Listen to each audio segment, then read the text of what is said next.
అందరు వచ్చిండు. మీటింగ్ మొదలైంది. ఏది మరి వస్తుంది కదా. ఇప్పుడే స్టార్ట్ అయిందమ్మా.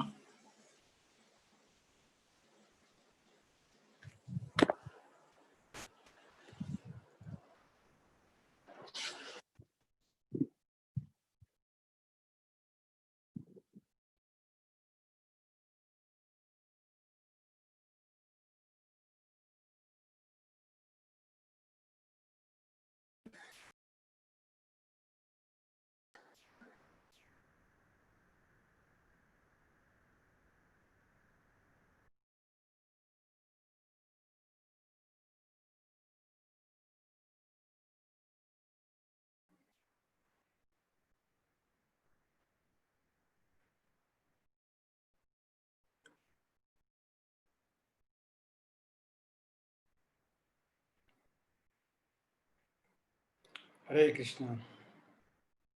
Welcome back, everyone. Hare Krishna ప్రభు దండ ప్రమాణాలు. Dandavat.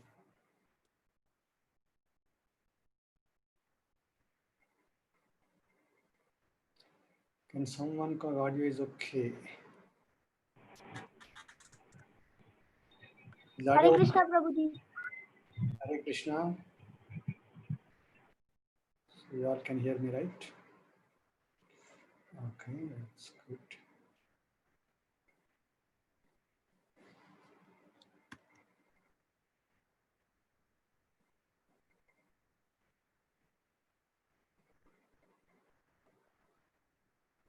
Okay. So if there is anything, please type the message.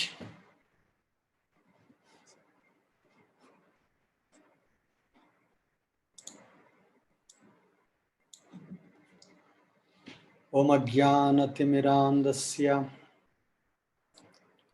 Jnananjanashalakaya Chakshurunmilitam Jena Tasmai Shri Gurave Namaha.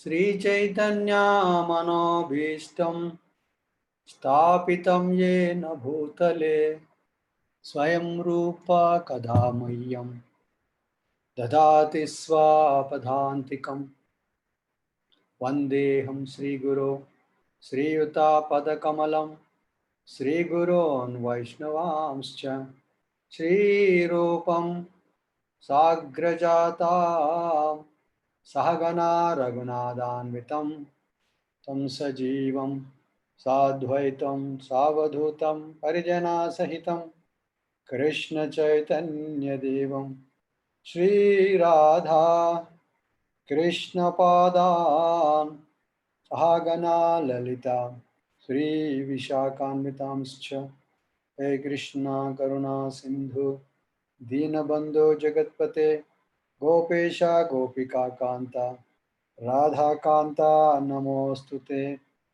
Tapta Kanchana Gaurangi Radhe Vrindavaneshwari Vrishabhano Sute Devi Pranamami Haripriye Vancha Kalpatarubhyascha Kripa Sindhubhya eva cha Patitanam Pavanebhyo Vaishnavebhyo Namo Namaha. Shri Krishna Chaitanya Prabhu Nityananda Sri Advaita Gadadhara Srivasadi Gaura Bhakta Vrinda Hare Krishna Krishna Krishna Hare Hare Hare Rama Rama Rama Hare Hare Mukam karoti vachalam pangulam ghayate girim Yatkripa tamaham vandhe Sri Guru Dinatarinam Paramananda Madhavam Sri Chaitanya Mishwaram. Hare Krishna.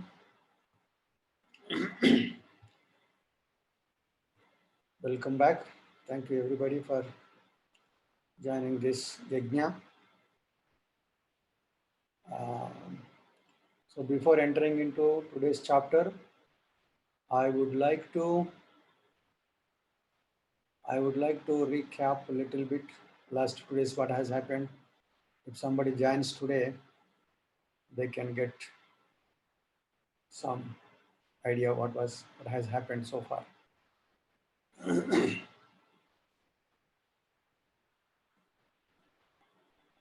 Okay. In the first chapter of Bhagavad Gita,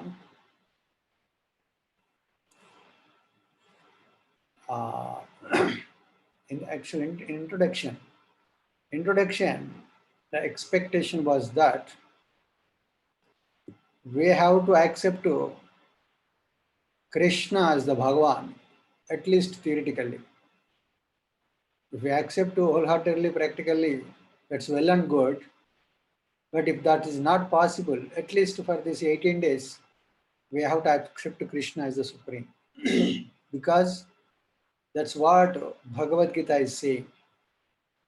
So to understand Bhagavad Gita, so that is the minimum expectation. Right? With that expectation, we have started the first chapter of Bhagavad Gita. In the first chapter of Bhagavad Gita, in first 1 to 26 slokas, Vyasadeva has proved, or Arjuna or Sanjaya proved that what is that being on God's side is million times superior to one's own political diplomacy and material expertise. This is addressing Arjuna. There are two people. One side is Duryodhana, another side is Arjuna. What is Duryodhana's expectation, observation, and qualification? He has got a bigger military and lot of big people on his side like Bhishma, Drona. Apart from that, on Arjuna's side, who is there? The Supreme Lord is there. So that's why Sanjaya said that it's a million times superior to being on God's side. God is on their side, or they are on God's side, because they are fulfilling Lord Krishna's desire of the battle. So that's why that's much powerful. So that's the first 26 chapters, 26 verses of Bhagavad Gita, first chapter, proved that. Next, again also, Sanjaya confirmed that where there is Krishna, there is always victory. Yatra Yogeshwara Krishna, Yatra Pardo Dhanurdaraha, Tatra Sri Vijaya Bhuti Dhruva Nitir Mama. The Bhagavad Gita, in the end also it is said, and Sanjaya conveyed the same message in the beginning itself. When Dhritarashtra was hopeful of gaining the victory, when Arjuna is expressing his inability to fight, Dhritarashtra became a little bit happy, thinking that Arjuna will go away from battlefield, we can get the kingdom. But Sanjaya, knowing that situation, Sanjaya conveyed that that's not going to happen. Why? Because Krishna is there on the Pandava side, so it's not possible to get the victory. So that's the one more message conveyed in the. So why did the great hero and Krishna's devotee Arjuna put his bow down, refusing to fight? What was the reason? There were 5 reasons. One was he was attached to his friends and relatives. Second is he is compassionate, like killing the people. He doesn't want to do that for his own pleasure, so he doesn't want to do that. And the next thing is by gaining victory, if everybody is killed after getting the victory, whom I want to show, whom I can show them. So there won't be anybody. So what is the use of getting victory? So that I don't want to fight. And if I killing all the men, the family dynasty will be destroyed and the families become polluted, and with that adharma will be prevailed. So I don't want to fight. And the last one is indecision, whether to fight or not to fight. In that confusion state, he has kept his bow arrow aside. And then in second chapter, with that the first chapter ended. In the second chapter, he has continued his argument further, few more shlokas. He said that there are my gurus, there are my uncles, there are my fathers, grandfathers, so I'm not going to kill them. What I'm going to get if I killing them? I'm ready to beg and live. In this way, he have kept so many arguments. Then Krishna spoke. What Krishna said, Asochvan Anvasochastham Prajnavadamscha Vasise Katasu Nagatasumcha Nanu Sochanti Pandita. You are speaking like a Pandita, but you are not speaking like a repeating words to your teacher. Right? ఏంటి నువ్వు ఒక పండితునిలాగా మాట్లాడుతున్నావు కానీ అది నీ స్థితికి తగలదు సరిపోదు తగదు అని చెప్పి ఒక మాట అన్నాడు. ఆ తర్వాత అర్జున హ్యాజ్ సరెండర్డ్. కార్పణ్య దోష ఉపహత స్వభావ పృచ్ఛామి త్వాం ధర్మ సమ్మూఢ చేత అని చెప్పి ఆయన సరెండర్ అయిపోయాడు. వాట్ ఇస్ నిశ్చయం బ్రూహి తన్మే శిష్యస్తేహం త్వాం షాదిమాం త్వాం ప్రపన్నం means surrender. So this Bhagavad Gita second chapter we have this divided into four parts. What is Gita? Gita. What G stands for Guru. So Arjuna, a person like Arjuna, if we understand what is Arjuna's caliber, both materially, physically and mentally and spiritually, if we can understand his caliber, definitely we will be impressed. But such a great personality, also he got bewildered, he got confused. So what does that mean in our life also? Whoever we are, wherever we may be, whatever our position may be, we are sure to get bewildered, get confused. So at any point, sometimes we need guidance. For that we need a guru. Definitely we need a guru. Right? So that says that. So Arjuna conveys that message by surrendering to Krishna. He conveyed the message. Krishna, please, nischay bruhi tanme. Nischay, what is that? Nischay bruhi tanme. What is that? No, nischayam. Nischayamga em cheyalo naku cheppu. What should I do exactly? So we need that guidance at one point. The next is I. I stands for identity. So what is our identity? In this world, what is our identity? Who are we? Are we male, female, Indian, American, human, cat, dog? What is our identity?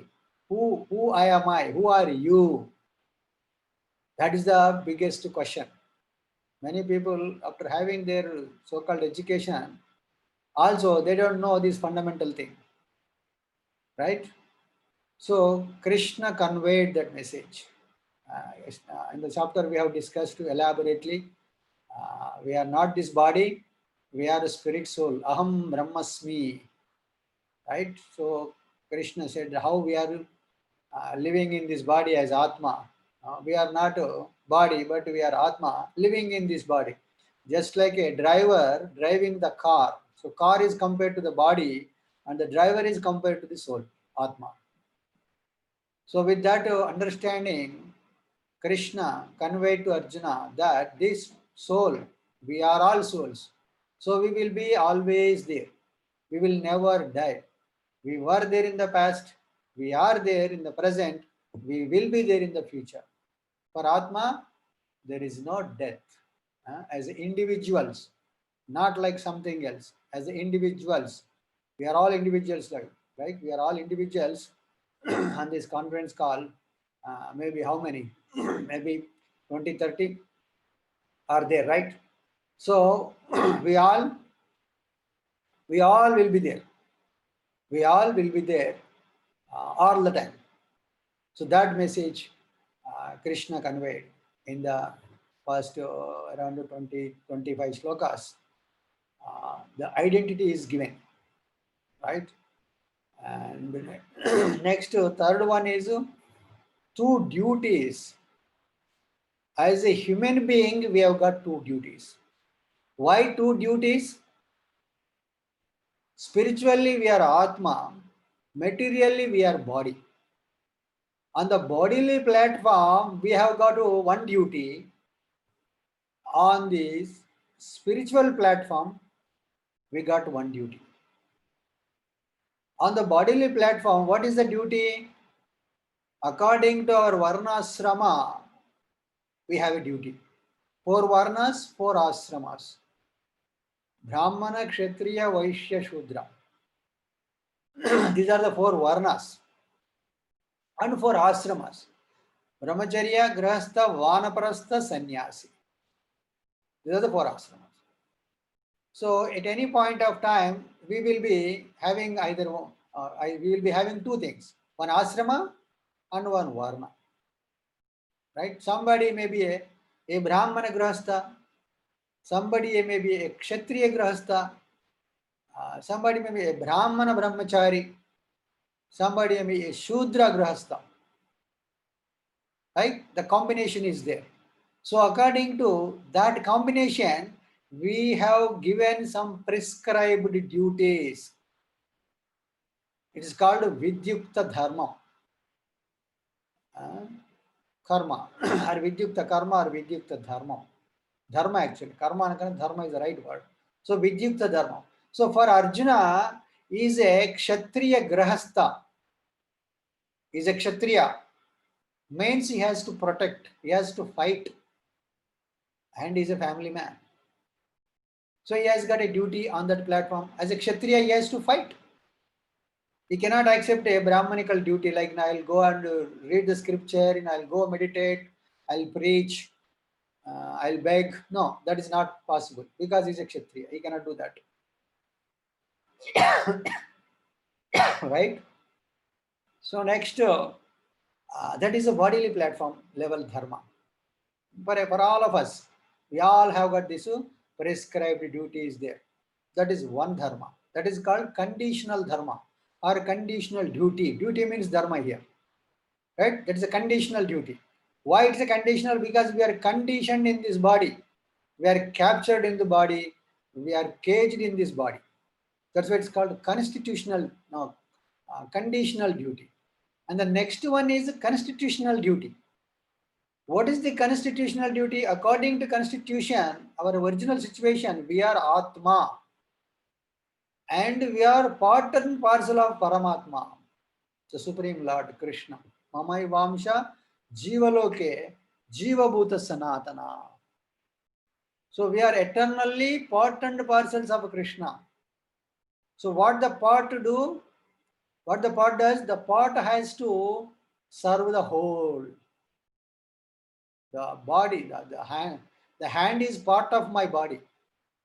What the hand has to do? The hand has to serve the body. If the hand thinks that I am separate and I cannot serve the body, the hand will be useless. Similarly, the soul is a part and parcel of Krishna. If it is not serving Krishna, that soul is useless. And the soul will not be happy. Soul will be happy while serving the whole. Krishna, the Supreme Soul, Krishna only. So that has become the constitutional dharma, constitutional duty. That is called Sanatana Dharma.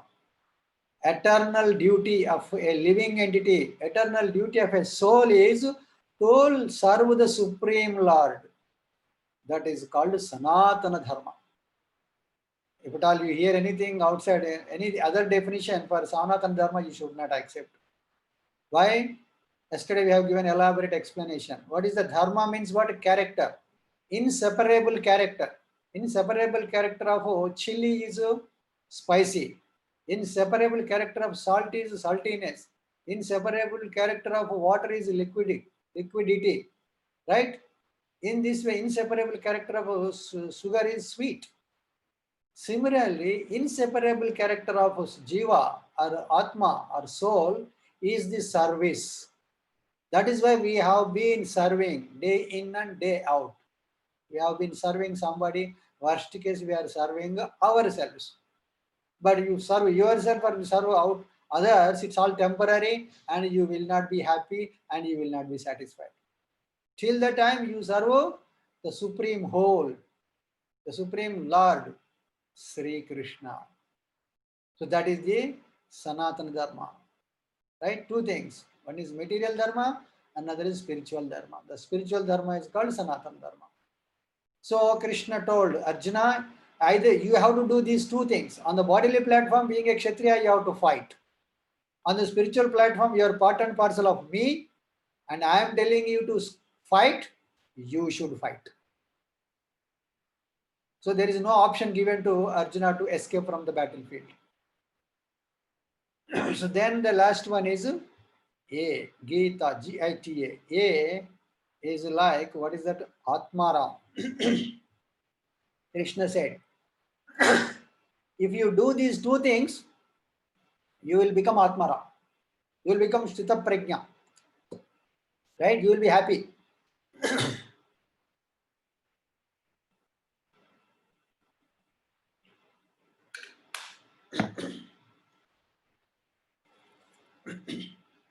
So he inspired, like, then Arjuna asked, so what is the, how the Atma, or Sthita Prajna looks? How he speaks, how he walks, how he sits, how he thinks, everything he has asked. For all of that, Krishna explained clearly. And then also said, what is that? There is one shloka, he said that 249, in 249 he said something very interesting that connects to today's chapter. Okay, what is that? Let me quickly get that. 249, but in 249, yeah. Durena hi avaram karma buddhi yoga dhananjaya buddhau sharanam anvicha kripana palahetavaha. What is the meaning? The meaning is, O Dhananjaya, keep all abominable activities far distant by devotional service, and in that consciousness surrender unto the Lord. Those who want to enjoy the fruits of their work are misers. This is like a confusing thing for Arjuna. Why? He said that keep all abominable activities far distant. When he said that, Arjuna got a license. What is the license?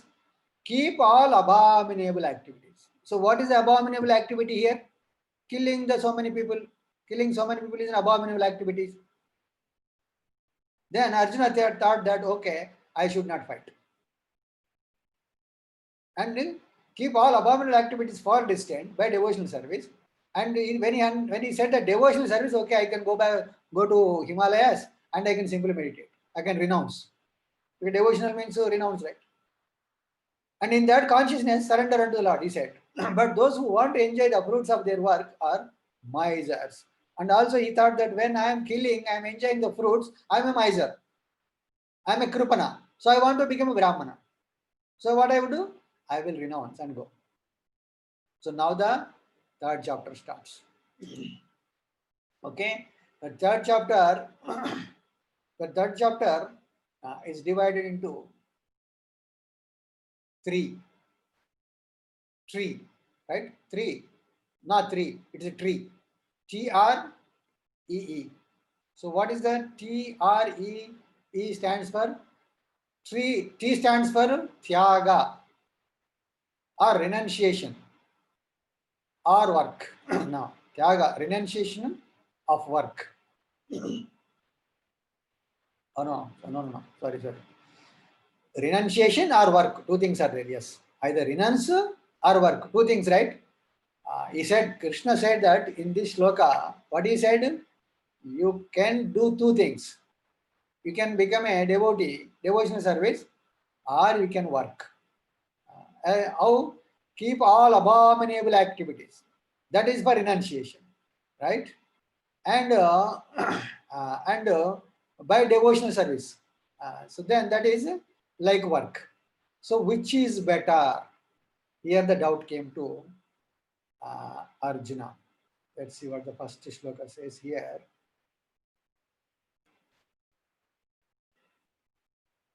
Arjuna Uvacha Jyayasi chet karmanaste mata buddhirjanardhana tatkin karmani ghore mam niyojayasi keshava.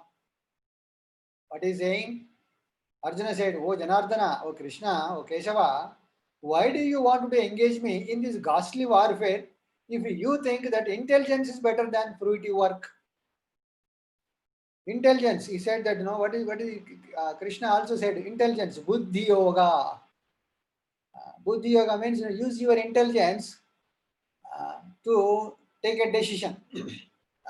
Think that intelligence better than fruitive work.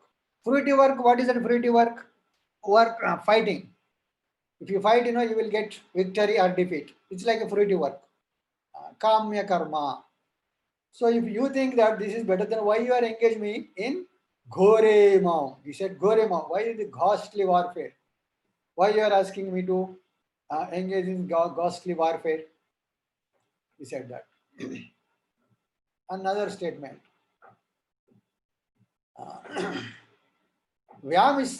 व्यामिश्रेणेव वाक्येन बुद्धिं मोहय शिव मे तदेकं वद निश्चित्य येन श्रेयोहम् आप्नुयाम्. What else he said? My intelligence is bewildered by your equivocal instructions. Therefore, please tell me decisively which will be most beneficial for me. Confusion, right? Being a great hero, great fighter, Arjuna again got bewildered, again got confused. So that's why he's asking decisively, tell me what is right, what do you want me to do. In this way, his question started.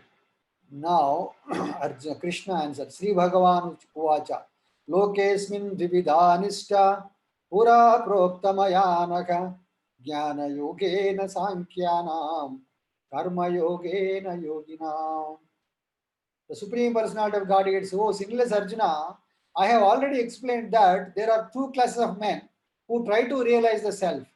Some are inclined to understand it by empirical philosophical speculation, and others by devotional service." Right? So there are two kinds of people. What they will do?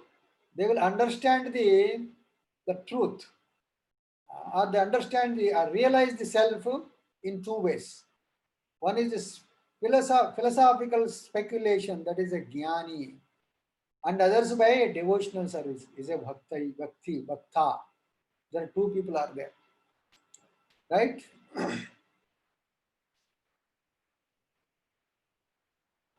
Oops.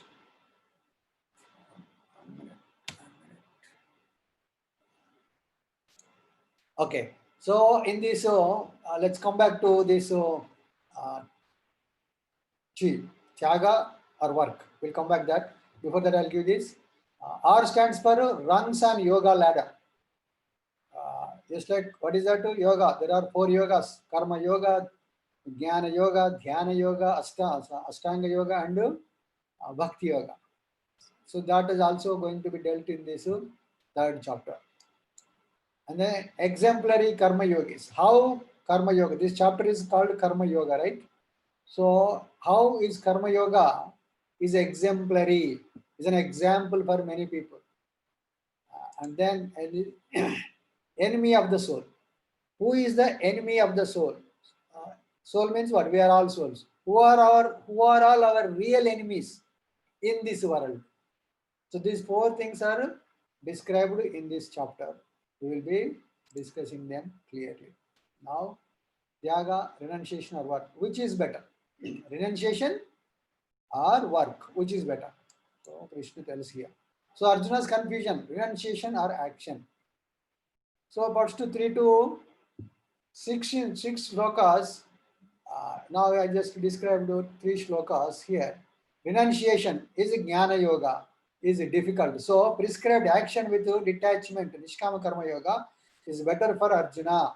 One should go from karma kanda to karma yoga.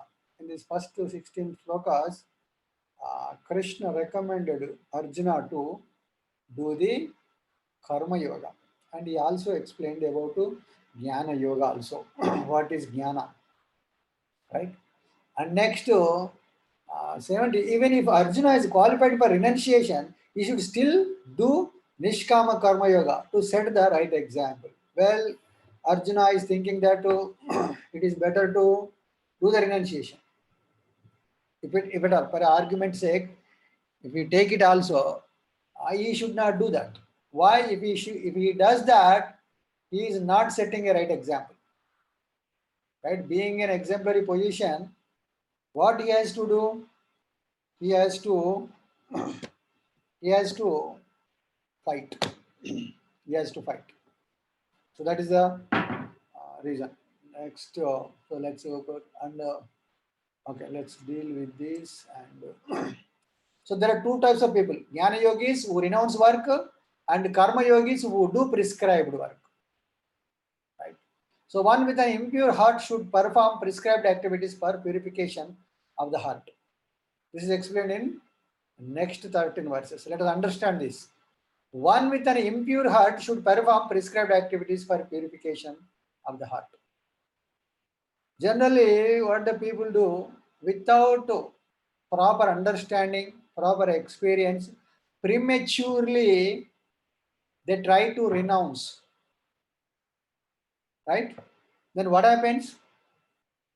Yesterday we have discovered one shloka, 254. Mira, what is that?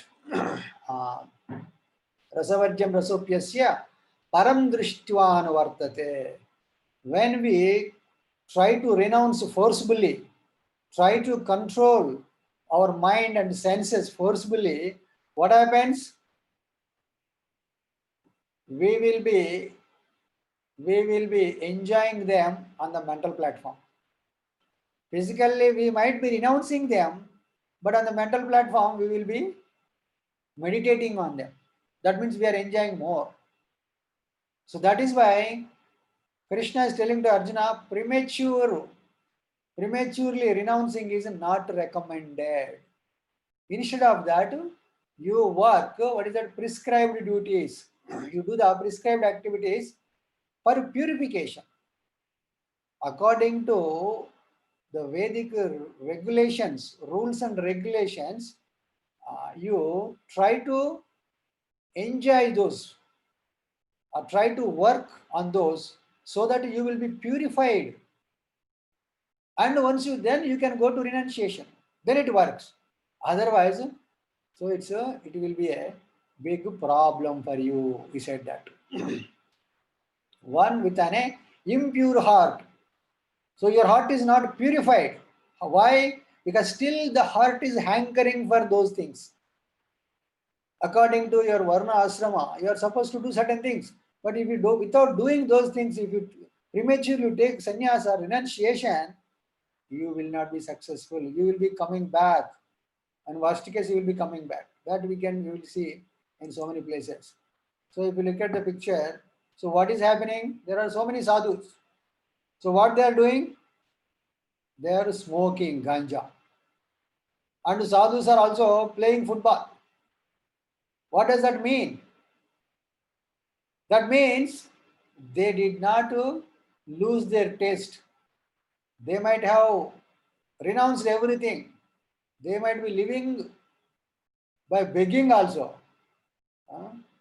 But still the taste is there. So he has became a mendicant, but he could not give up smoking. That means at least that level of sense enjoyment is there, right? So that is called premature renunciation discouraged. If a person with impure heart renounces prescribed activities, taking to Vedic karma sannyasa, he reverts to material action. For such a person cannot remain inactive. In the history, there are so many incidents like that. Vishwamitra, he renounced, but he has got a test. But when the situation is there, he fell down. Right? Similarly, inaction is unnatural. Well, some people think that, well, I don't do anything. But that's not possible. Isn't it? Mind is always active. 24/7 is your mind is active. Even this conditioned state. What is our conditioned state? We are bound. The soul, we are soul, and we are bound in this body, and we are so active. Isn't it? We are so active in the sleep also so active. Then how can the inaction will work? But that's why he said that Krishna said, Nahi kaschit kshanamapi jatu tishtati akarma krut kartavya no karyate hi avashak karma sarva prakrit jair gunai. So what is he saying? How can you, let's see, even everyone is forced to act helplessly according to the qualities he has acquired from the modes of material nature. Therefore, no one can refrain from doing something, not even for a moment, because we are implicated by three modes. Sattva, Rajas, Tama, Gunas are there. They are acting on you 24/7. Then how can you keep quiet? So therefore, no one can refrain from doing something, not even for a moment. So that means what? Premature renunciation is discouraged. So Arjuna, Krishna is telling Arjuna, this is not good for you. Don't do that. So then better than that is Nishkama Karma Yoga is better for Arjuna than Jnana Yoga. What is this Jnana Yoga? Yesterday we explained. What is the Jnana? Jnana, Sankhya both are same. Jnana means, Sankhya means Sankhya. Sankhya means number. What is this number? What is this body made up of? What is this soul? What is the Paramatma? These are like numbers, right? For Pancha Bhutas, Pancha Karmendriyas, Pancha Jnanendriyas, Pancha Tanmatras, mind, intelligence, ego, what else? Time and Mahatattva and soul and super soul. These are numbers, 26 numbers. This is called Sankhya or Jnana Yoga. So, and the difference between the soul and body, this comes under all Jnana or Sankhya. So, in the second chapter, Krishna explained that elaborately. What else? What is the nature of the soul? The soul cannot be killed, soul cannot be cut, soul cannot be dried up. Soul cannot be burnt. In this way, he has described the soul's character. This is all called Jnana. So instead of Jnana, renouncing things or speculation, Jnana also called speculation. Speculation means just guessing, keep on guessing. I will be like this, God will be like that, this is there, that is there. Just, it's all on mental platform. Instead of that, better to do Nishkama Karma Yoga. We have to understand what is yoga, what is karma yoga, what is nishkama karma yoga, what is sakama karma yoga, what is karma. There is so much. So Krishna is going to talk all those things in this chapter. So now let's go to next one. So do your prescribed duty. What is that? What is the prescribed duty? Yeah. Niyatam kuru karmatvam karma jyayo hi akarmanaha sarira yatrapi chate na prasidhyet akarmanaha. What is it? Perform your prescribed duty. For doing so is better than not working. One cannot even maintain one's physical body without work. So what is saying? Arjuna, you do your prescribed duty. What is the prescribed duty?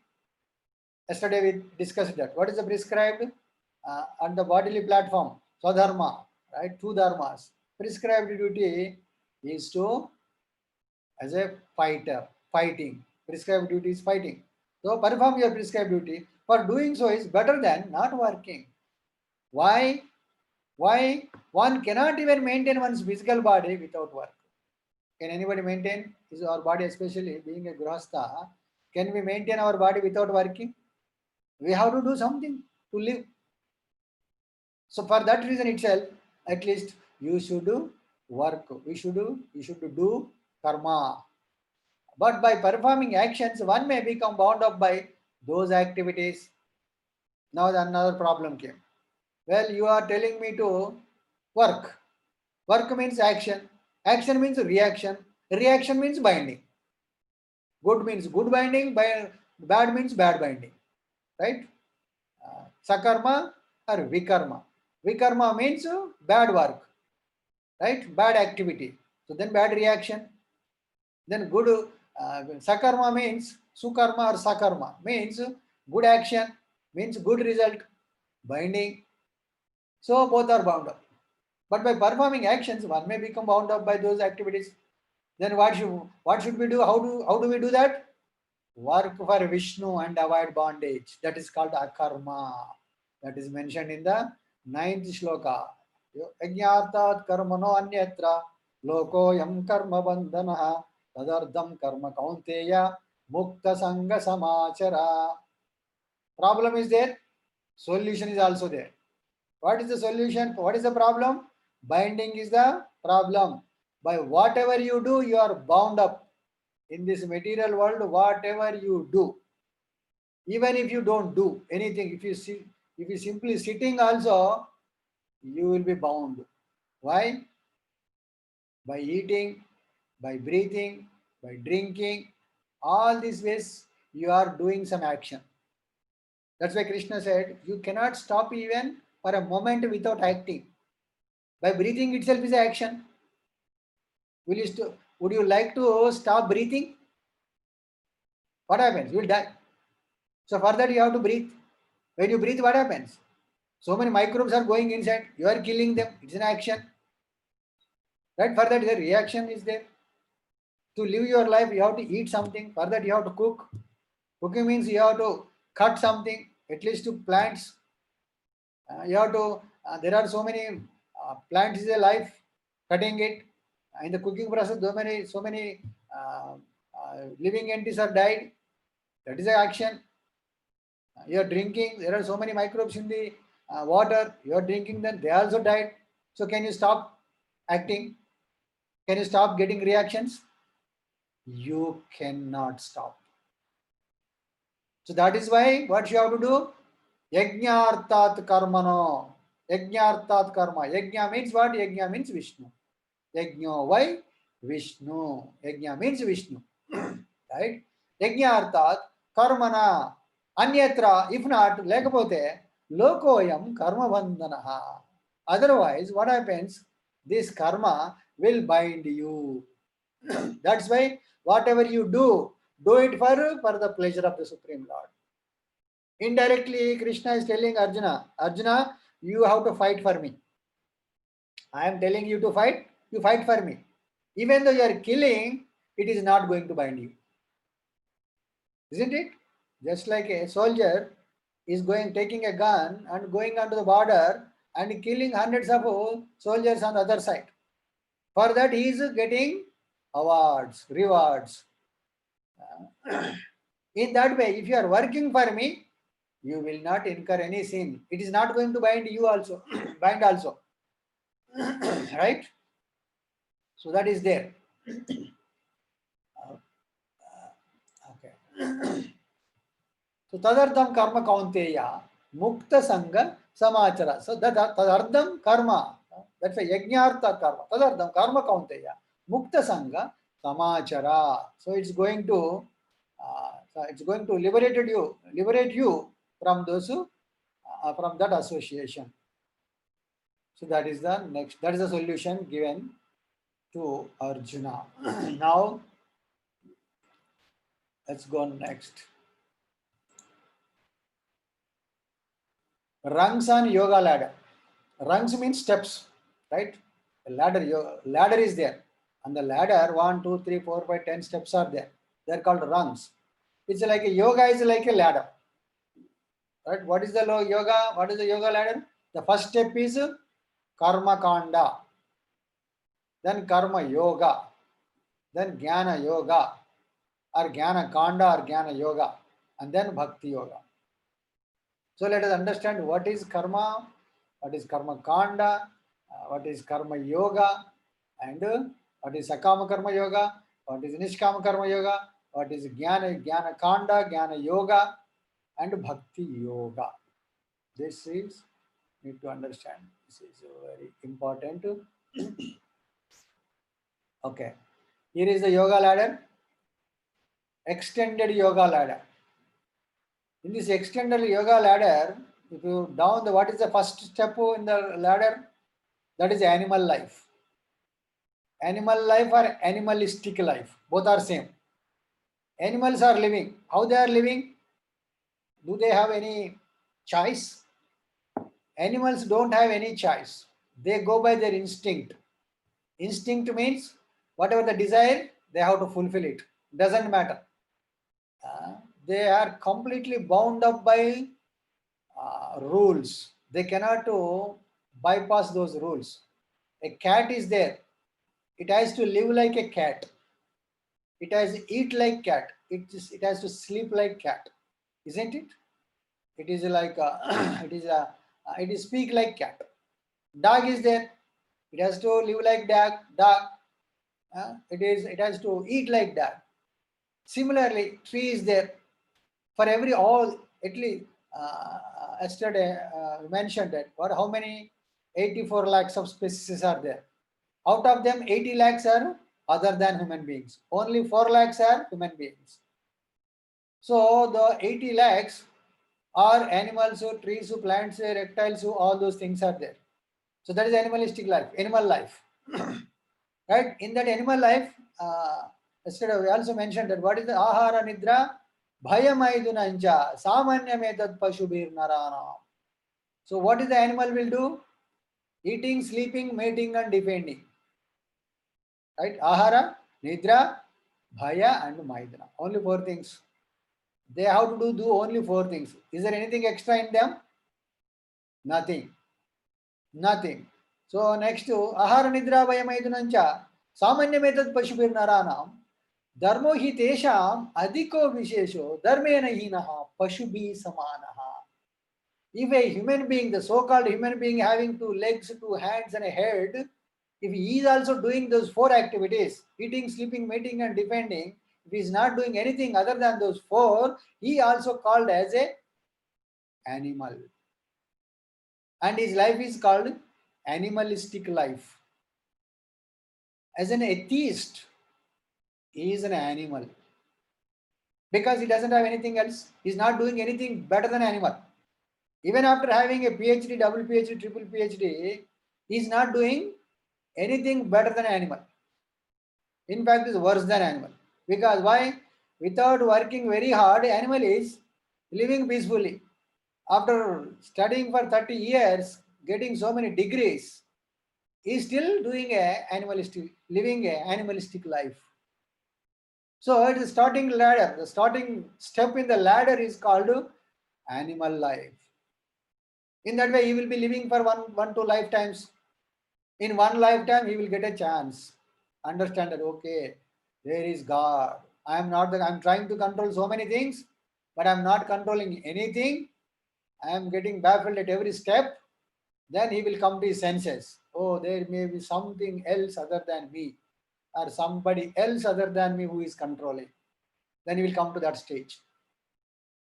There he understands that, okay, God is there. Okay, that is called karma kanda. What is the karma kanda? In Vedas, 4 Vedas, what is mentioned? The 3 things are mentioned. Karma kanda, jnana kanda, upasana kanda. The entire 3 Vedic, 4 Vedas are divided into 3 kandas. Karma kanda, jnana kanda, upasana kanda. What is karma kanda is telling? Fruitive activities. God is there or devatas are there, we have to do some puja, worship to devatas. That is called karma kanda. There are 33 crore devatas are there. This is a big puzzle for outsiders. Of course, Hindus also, they don't, if they don't understand, if they don't know the Brahma Vidya, they also not clear what is the 33 devatas. God should be only one, right? Why there should be a 33 crore devatas? Is it Indian government or what? So they don't understand that. So, but it is there. There is a reason for that. 33 crore should be there. Because they are very experts. That's why 33 crore. It's limited with only 33 crore. Otherwise, it is needed 66 crores.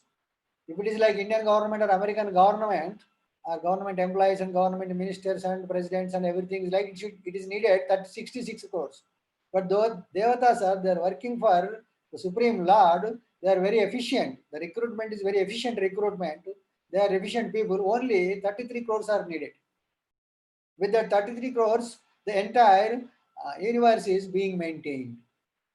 So 33 crores is not a puzzle, or it's not a whimsical, or it's not a imaginary, it's not a mystery, it's not a mythology. It's a reasonable. Only thing you need a brain to understand that. That's all. That's all. So there are 33 crore devatas are there. So in Karma Kanda, what is there? There each for each and every result, there each one devata is there. If you worship that devata for that result, that is called Karma Kanda. Karma means you do some activity, right? And if you do that activity in worshipping some devata, that is called Karma Kanda. With that, what happens? You will get some result. I want to get a job. Okay, worship some devata. I want to get married. Worship another devata. I want to get kids. Worship another devata. I got this disease. Worship another devata. In this way, for every work, there is a portfolio is there. Especially in Srimad Bhagavatam, the list is given, right? Yeah. If anybody is interested, let me know. I will give you that. You can worship that devata. You can get that. It's easy. Not to worry.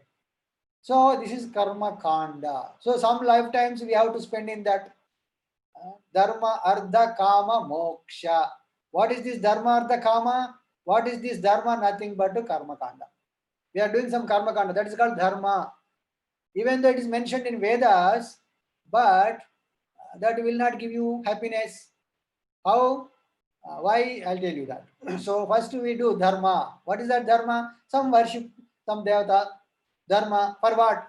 I need artha, value, some value or some money. Why money? Dharma, artha, kama. I want to fulfill my desires. కోరికలు తీర్చుకోవడానికి నాకు అర్థం కావాలి, money కావాలి. But కోరికల యొక్క లక్షణం ఏంటి? ఎప్పుడూ సాటిస్ఫై అవ్వవు. ఒక కోరిక తీరగానే ఇంకో కోరిక రెడీగా ఉంటుంది. One is fulfilled, next one is ready. Sometimes the first one is not fulfilled, second one is ready. In this way, dharma, artha, kama, we will be frustrated with some lifetimes. Some people, they do some yajnas. I forgot to tell. What is the yajna? The yajna is like yajna kunda is like a mouth of Vishnu, and the fire is like a tongue of Vishnu. In the last shloka, yajnartat karmano anyatra lokoyam karma bandhana. In that way, it is mentioned that so yajna, people are doing some yajnas, elaborate yajnas are doing. They are putting some ingredients in it, some rice, some different ingredients, navadhanyas are putting into there. So some people outside, they think that why are you wasting your money? Why are you wasting the grains? Why are you wasting the milk? Why are you wasting the fruits? Putting into the fire? Why don't you give it to others? There are so many people are there. Poor people are there. Why can't you feed them? People argue with that. They don't understand how it is. And it is explained that how a yajna, either for Vishnu or for other devata, whomever you are doing yajna, how yajna will give the result. This many people don't understand. There's a beautiful example is given. There is one boy, he got hurt on his knee. So he went to the doctor. The doctor said he gave some tablets. So the child asked, Doctor, I got a injury on my knee, and you are giving a tablet to. You are giving a tablet. What should I do? Should I powder the tablet and put it on my wound? Is that how it works? No, no, no. You have to swallow. Then how swallow works? The doctor said, I am doctor. You are a patient. I am a doctor. I know what I am doing. You are not here to tell me science. Okay? You go and take tablet. And that fellow closing his mouth, shutting his mouth, he goes home and he takes the tablet for 3 days and the wound is dried up. How that worked? The doctor knows how it works. Similarly, the Shastra is telling that when you put some ingredients into the fire, that will be as offered as a an oblation to the devatas. Indra, Chandra, Varuna, Vayu, all these devatas, they will accept that. They will take their share. With that share, they will be satisfied. With that satisfaction, they will give the result. What is the result? Karma kanda. Whatever I am asking for. I may be asking for a job, money, promotion, wife, husband, kids, whatever. So many big list is there, right? So in this way, karma kanda. But either way, whatever the way you get it, you will not be satisfied. That is the nature of the material world. That is the nature of the karma. That is the nature of the desire. That is the nature of kama. Lust never satisfies, isn't it? So karma kanda. So then we will be not satisfied. Even if you go to some people are there, they will do yajnas. Why? Because in this lifetime is very short. Only 100 years. Out of that, how many people living 100 years? And how many in the 100 years? How many years we are enjoying? So there is not much time. So if I go to heaven, I'll get a longer life. I'll get better enjoyment, sense enjoyment. So I will do their Jyotisama yajnas are there. If you do that, so you will go to heaven and you will enjoy there. It is there. It is mentioned. It's there in the Vedas. So you can do that. But what is the problem there? Once that punya is done, you have to come back. That is the problem. Again, back to pavilion. So in this way, this will happen a couple of lifetimes. A few lifetimes on the earth and few lifetimes on the heaven. Earth to heaven, heaven to earth is going on. Then one day you will come to know what nonsense I am doing. So you will be frustrated. Then let's go for moksha. Moksha means that's called jnana yoga. Jnana means I am frustrated with karma. Now let me go to jnana. So in that jnana, what is there? So who is God? What is there? What should I do? Is speculation. God doesn't have a form. I only have a form. I am better than God because God doesn't have a, God is not supposed to have a form, right? We are human beings. We are dictating God. God, you should not have form. I have a form. I will enjoy, but you should not have form because if you have form, you will enjoy. Both of us should enjoy, right? You shouldn't have form. You should give everything to me. I will enjoy. You shouldn't have a form and you should not enjoy. This is our understanding. Okay. So in this way, these Gyanis are doing. There's so much speculation. Speculation means guessing. Uha. Uhistunaru. So before that is the Nishkama Karma Yoga. Forgot to tell. Karma Kanda. Actually, from Karma Kanda, what happens? This is Karma Kanda for our own benefit, for our own enjoyment is called Karma Kanda. So the next Sakam Karma Yoga. Okay, let's go to from Karma Kanda to Karma Yoga. What is the difference between Karma Kanda and Karma Yoga? Karma Yoga, the yoga is added. In Karma Kanda, there is no yoga. So what is yoga here? Yoga, yesterday I explained what is yoga. Yoga means to connect. Yuj. Yoga means yuj. Yuj means to connect. Connect what? Connecting two things. What are these two things? Atma and Paramatma. Yoga, the prime purpose of yoga is to connect the Atma to Paramatma. Atma to Supreme. That is the purpose of yoga. So here, Karma Yoga what is karma yoga is doing? Using your karma, you are connecting to God. Whatever the action you are doing, whatever the activities you are doing in this human life, what do you have to do? You have to connect to God. Okay, I am connecting God. Karma yoga. So, but what's the purpose of connecting to God? God means here Bhagavan, Supreme Lord. So far in the Karma Kanda, there is no concept of Supreme Lord. Everybody is same.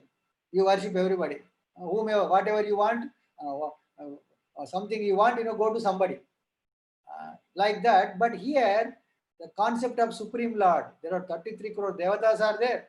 There is another person called Deva Deva. Deva Deva Parandhama, Nilamegashyama is there. Right? So now I have understood that, okay, not only 33 crores, so there is somebody who is bigger than them. So let me work, let me connect to him. That is nothing but Supreme Lord, Krishna. You will come to Krishna. But why? Again, same problem. Sakama karma. I'll come to Krishna for my own benefit. Just shifted, place shifted, that's all. Because these devatas are not fulfilling all my desires, so let me some bigger person.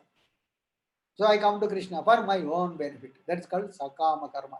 Sakama Karma Yoga. Kama, Sakama. with a desire to Karma Yoga. So fruits of work.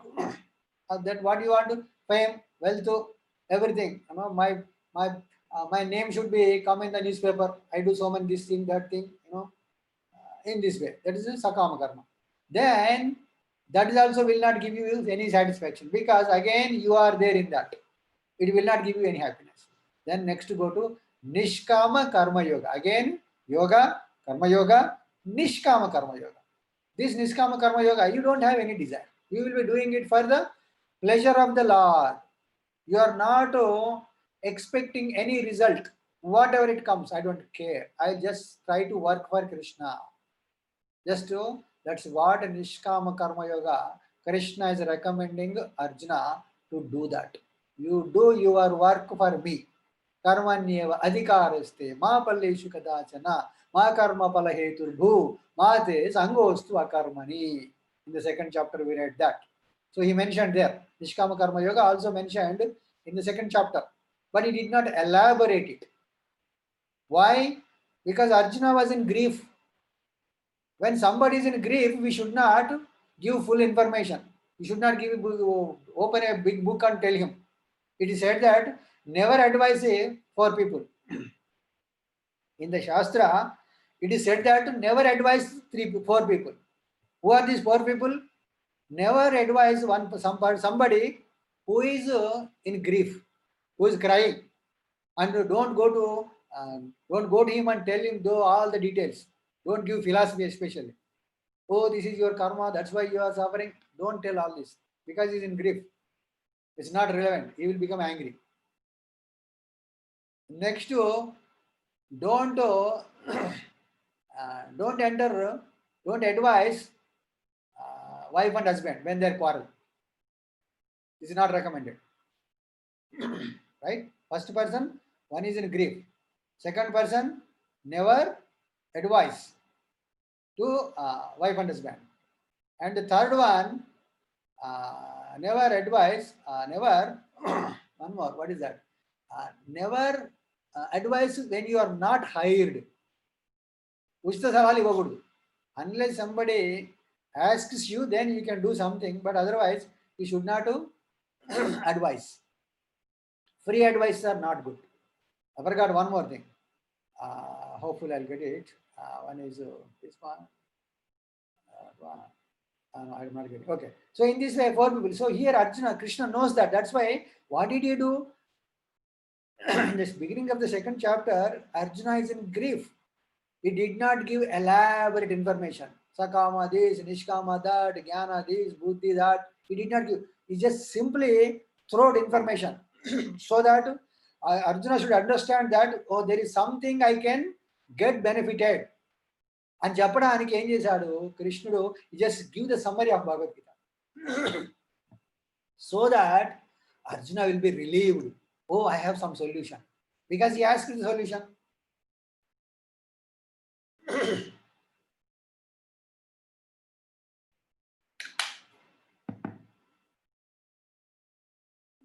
Sorry.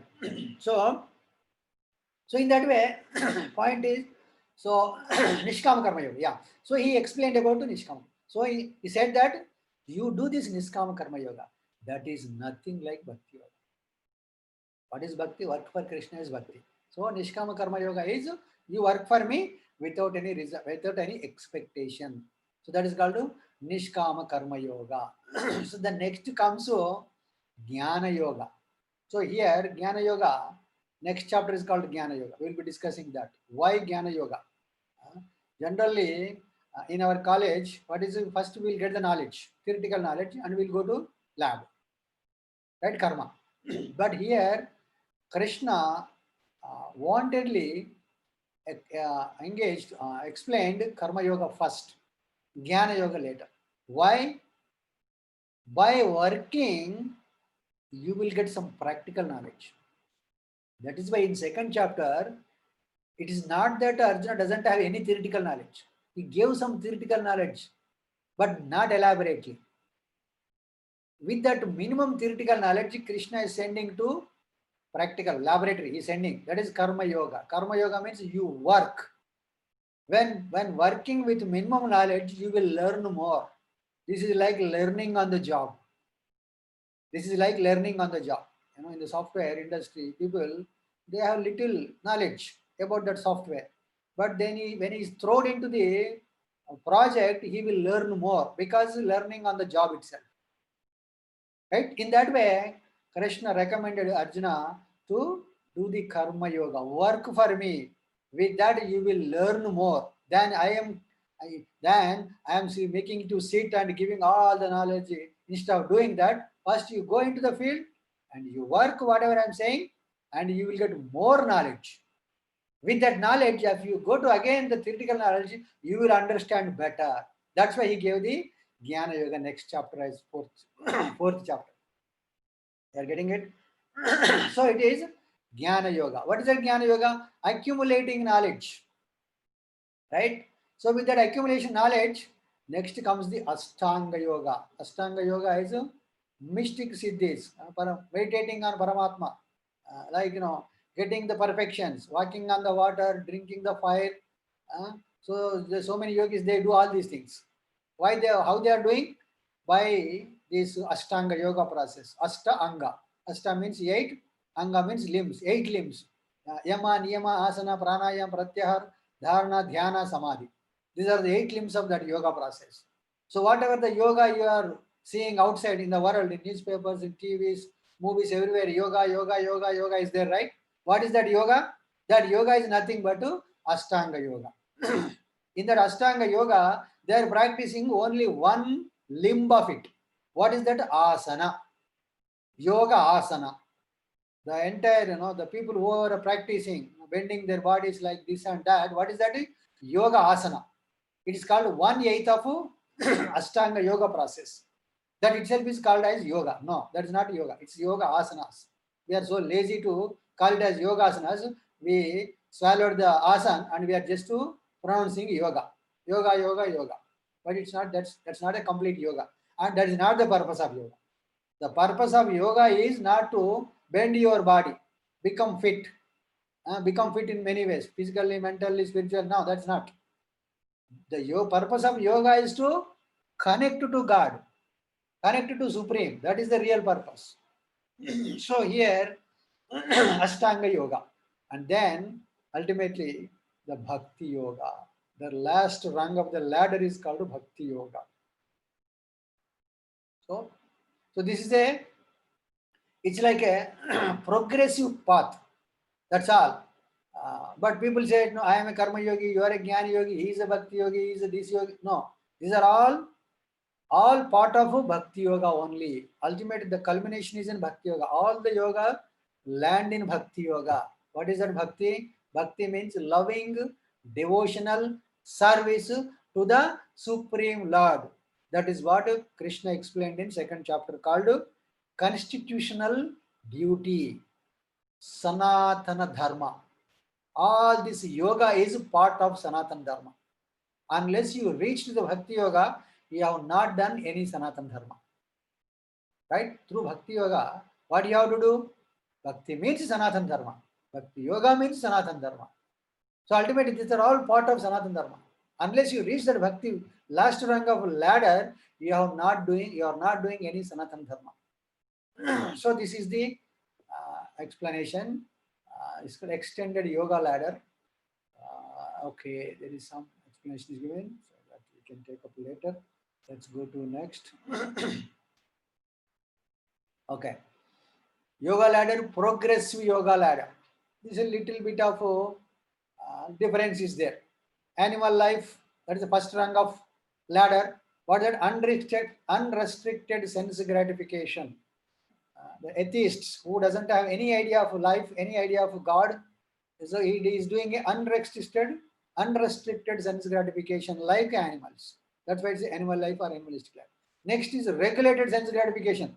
That is called karma kanda. Because I got some idea of God, I have some idea of scripture, some idea of rules and regulations. So that's why I am regulated. Now sakama karma yoga, devotee with selfish desires. Next to Nishkama Karma Yoga or Sadhana Bhakti. That's also called Sadhana Bhakti. Devotee with no desire for personal interest. Then he enters into Bhava Bhakti, and then ultimately you develop the Prema Bhakti. This is called progressive ladder. Little bit of that is extender. This is progress. Okay. And next to the comparison is there. Express elevator versus yoga ladders. So I want to go to 21st floor or 25th floor. There are staircases there, and there is a lift is there. If I am intelligent, what I will do?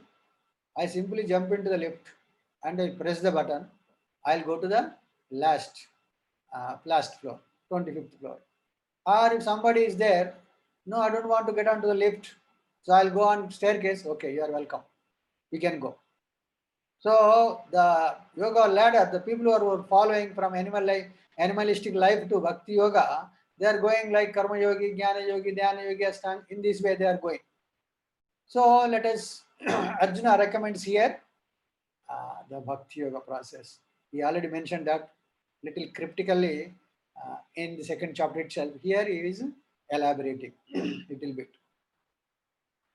Okay, this is done. Next, let's go to from karma kanda to karma yoga. I just explained. I have covered everything in the explaining this. Just I'm going these slokas only. I will quickly will finish 10 to 16 slokas. This in that Krishna explained the same thing. Okay, let's see.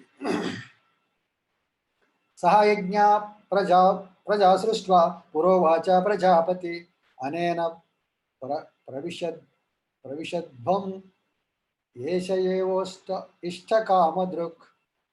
So here he said that in the beginning of creation, the Lord of all creatures sent forth generations of men and demigods along with sacrifices for Vishnu and blessed them by saying, "Be thou happy by this yajna sacrifice, because its performance will bestow upon you everything desirable for living happily and achieving liberation." It's a very important point. What is it Krishna is telling? In the creation, beginning of the creation, Krishna created all the human beings. He created all the devatas. He created all the facilities, and he made the devatas as the in charge of those facilities. And he created the yajnas, which are done by the human beings to satisfy the devatas, to fulfill, to give us the what do you call the facilities, just like taxes. So he said that I have created the human beings, I have created the devatas, I created the yajnas, I created the facilities, and I have established a connection between the human beings and devatas through yajna process. So in this way, the relation is there. As long as they are maintaining their good relationship, they will be happy. So what is that? Human beings are supposed to please the devatas, 33 devatas, 33 crore devatas, they have to please to get their facilities for. So in that way, they give their necessities like water, heat, light. In this way, we need food, everything. Who are giving this? They are given by the devatas. They are in charge of that. Okay, so that is the 10th. Let's see next. Devan Bhavya yatanena te deva bhavanyantu va parasparam bhavayantaha sreyaparam avapsyata. The demigods, being pleased by sacrifices, will also please you. And thus, by cooperation between men and demigods, prosperity will reign for all. So, what he said, you have to, you will be in good relationship with devatas and perform the yajnas, and you will be happy. And devatas will be happy. And Ishtan Bhogan hi o deva dasyante yajnavavita tayadatta naparadayabhyo yo bhunkte stena yevasa. So what he said, in charge of the various necessities of life, the demigods, being satisfied by the performance of yajna, sacrifice, will supply all necessities to you. But he who enjoys such gifts without offering them to the demigods in return is certainly a thief. If we are simply enjoying the facilities without paying the taxes to the devatas, we are called thieves. దొంగలం అని చెప్పాడు అనమాట. ఎవరైతే దేవతలకి యజ్ఞాలు చేయకుండా తింటారో, enjoy చేస్తున్నారో, they call యో భుంక్తే స్థేన ఏవచ. స్థేన మీన్స్ దొంగ, thief. So point we have to satisfy the devatas. So in this way, so we explained that. Now yajnashishtas nasanto muchyante sarva kilbishai bhujate tattva gampapa ye vachanti atma karanat. So what is that yajnashishtas santa? So what is that? Santa means devotees or human beings. They have to offer the food stuff or whatever the results, whatever the things they are getting, that should be offered to the god. Otherwise they are eating sin only. Ye pachanti atma karnat bhunjate tattva agham papa ye pachanti atma karnat. If we are eating for our own sense gratification, for our own satisfaction, we are eating sin. So for that, what he said, that should be offered to devatas, and more than that to Supreme Lord, because everything indirectly coming from Supreme Lord only. Right? In the just before shloka, he said that I have created devatas, I have created the facilities, I have created the human beings, I have created everything. That means everything belongs to him, the Supreme Lord. That means everything should be offered to him only. If somebody is not offering everything to him, he is called sthena, means dhonga, thief. Similarly here, if he is eating like that, if he is enjoying like that, he is eating sin only. So to remove the sin from the food what we are eating, that needs to be offered. That is called naivedyam. So we have to offer the food before eating. Whatever the food we are eating, that should be offered to first to the Supreme Lord, because he is giving that. Out of gratitude, first thing, and out next to remove the sin out of it.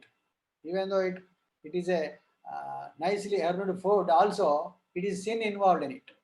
It might be a vegetarian food, or it may what kind of food it may be. There is sin in it. To remove the sin, because when the Lord eats, the sin is removed. And more than that is, we have to convey our gratitude to the Supreme Lord, because he is giving everything. Right? We cannot even produce a grain of rice in the factory, isn't it? We cannot produce a piece of carrot in the factory, isn't it? Can we do that? Are we eating food from earth or food from factory? Which one we are eating? We all know, right? We are eating food from the ground, from the nature only we are eating. We are living on nature, not on factories, not on aeroplanes, not on cell phones. We are living on food. Whether your cell phone works or not, whether car works or not, at the end of the day, you need food. So that food is coming from nature. Who's that nature? That is Krishna's nature. Maya adhyakshena prakriti suyate sacharacharam yetunanena kaunteya jagat viparivartate. In 7th chapter, Krishna is telling that this prakriti is under my control. Maya adhyakshena prakriti. This nature is under my control. But people are thinking that nature is on its own. Right? Nature is not on anybody's own. Right? We all have got some nature. We are all owning some nature. That means nature has got a owner. Similarly, the big nature has also got a owner. Who is that owner? Krishna is the owner. Krishna is telling that, declaring that in the 7th chapter. We are going to read that. So similarly, point here, so we have to offer the food stuff before eating to the Supreme Lord. Then only it is called real food. Otherwise, it is a poison. It's a sin. Next, another important thing. Annad bhavanti bhutani parjanyadanna sambhavaha yajnad bhavanti parjanyo yajna karma samudbhavaha. Now he is giving the how food is coming. What is the how the food is coming? The cycle, food cycle, right? Annad bhavanti bhutani. Annad. We are living on food stuff, isn't it? As I said earlier, just now, we are not we are not living on electricity. We are not living on cars. We are not living on cell phones. We are not living on computers. We are living on anna. Anna means food, right? Annad bhavanti bhutani parjanyad anna sambhavaha. Now, where the food is coming? Food is coming from rains, right? So where the rain is coming from? Parjanya means cloud. Cloud means rains. So where the cloud is coming from? Yajnat bhavati parjanya. From yajna, cloud is coming. The clouds are forming. How it is? Cloud is forming by doing yajnas. Now yajna karma samudbhavaha. So yajna, how the yajna is coming? How the yajna is done? By doing the karma. Karma means what? Prescribed duties. By doing our vidyukta duties, vidyukta karmas, it is like a yajna. Our prescribed duties are yajna. My prescribed duty, I say Shudra, I am a Shudra Grahastha. I am following the rules and regulations mentioned for Shudra Grahastha. That itself is a yajna. That yajna is creating a cloud. That cloud giving a rain. That rain is giving a grain. That grain is giving energy. And that energy, I am surviving. I am a living entity. This is the cycle how the food comes. So next, we can take more time on this, but time is less. Already 30 months. I have to finish this. Next one. Karma brahmodbhavam vidhi brahmakshara samudbhavam tasmat sarvagatam brahma nityam yajne pratishtitam. So here the next one, here is the from karma kanda to karma yoga. In that cycle, here the food cycle is given. What is that? Supreme Lord is there. It's called Akshara. Akshara means falling, fallible. Akshara means infallible. Who is infallible? The Supreme Lord is infallible.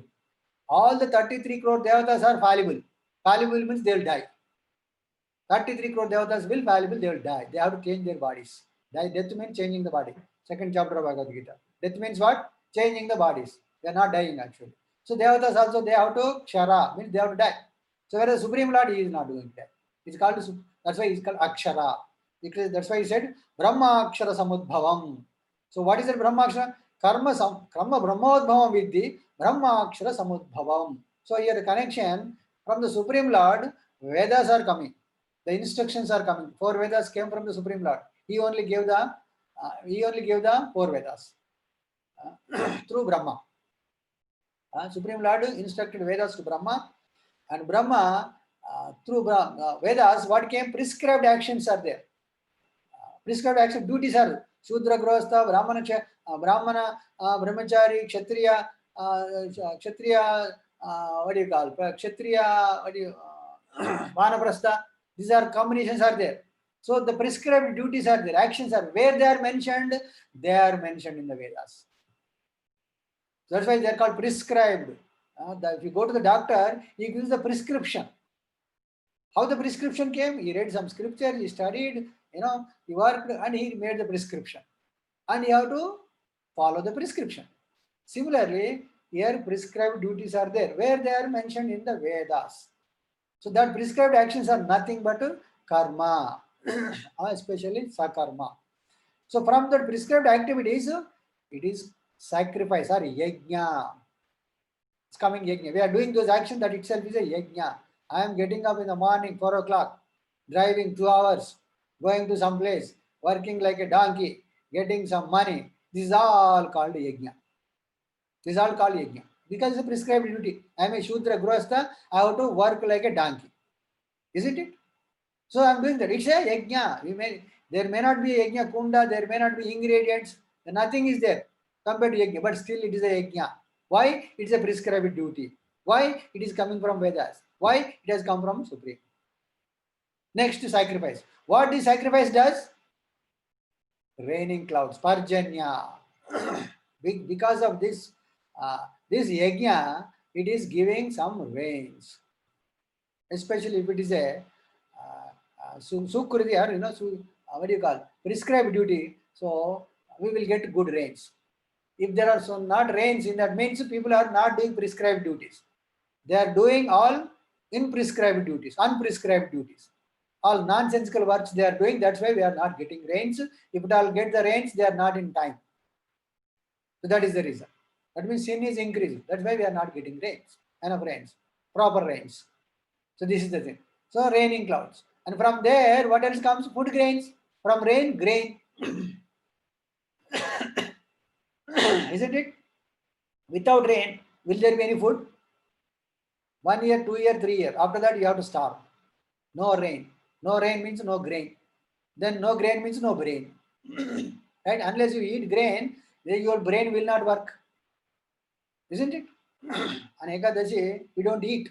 That day, our brain doesn't work. So similarly, so for our living, we need food grains, anna. And on this, living entities are bhutani. Living entities are living on food grains.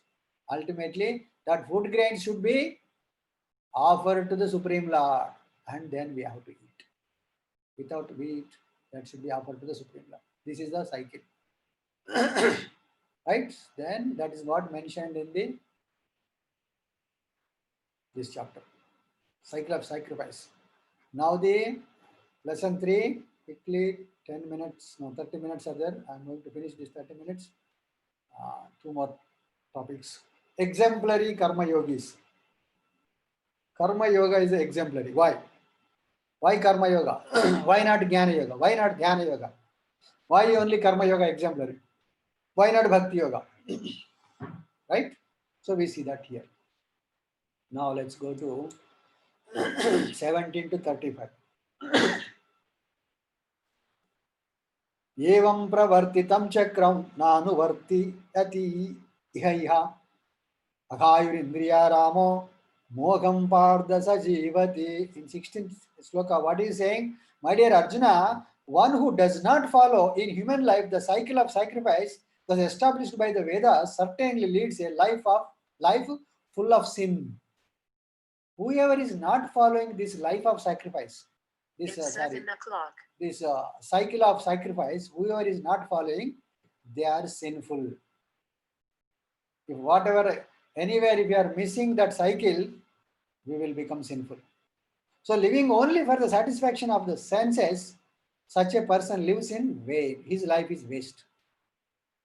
Krishna's instruction. Okay, now let's come.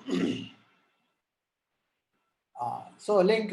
Krishna explained so far that if one has desires, then he may work with desire in religious way. Now he will explain that even if one has no desire, he should still work to set example for others. So this it should be applicable to us, it should be applicable to Arjuna. So whatever Krishna is giving, that is applicable both ways. The Bhagavadgita, whatever we are studying, it should be applicable in our day-to-day life. Otherwise, it's waste of time.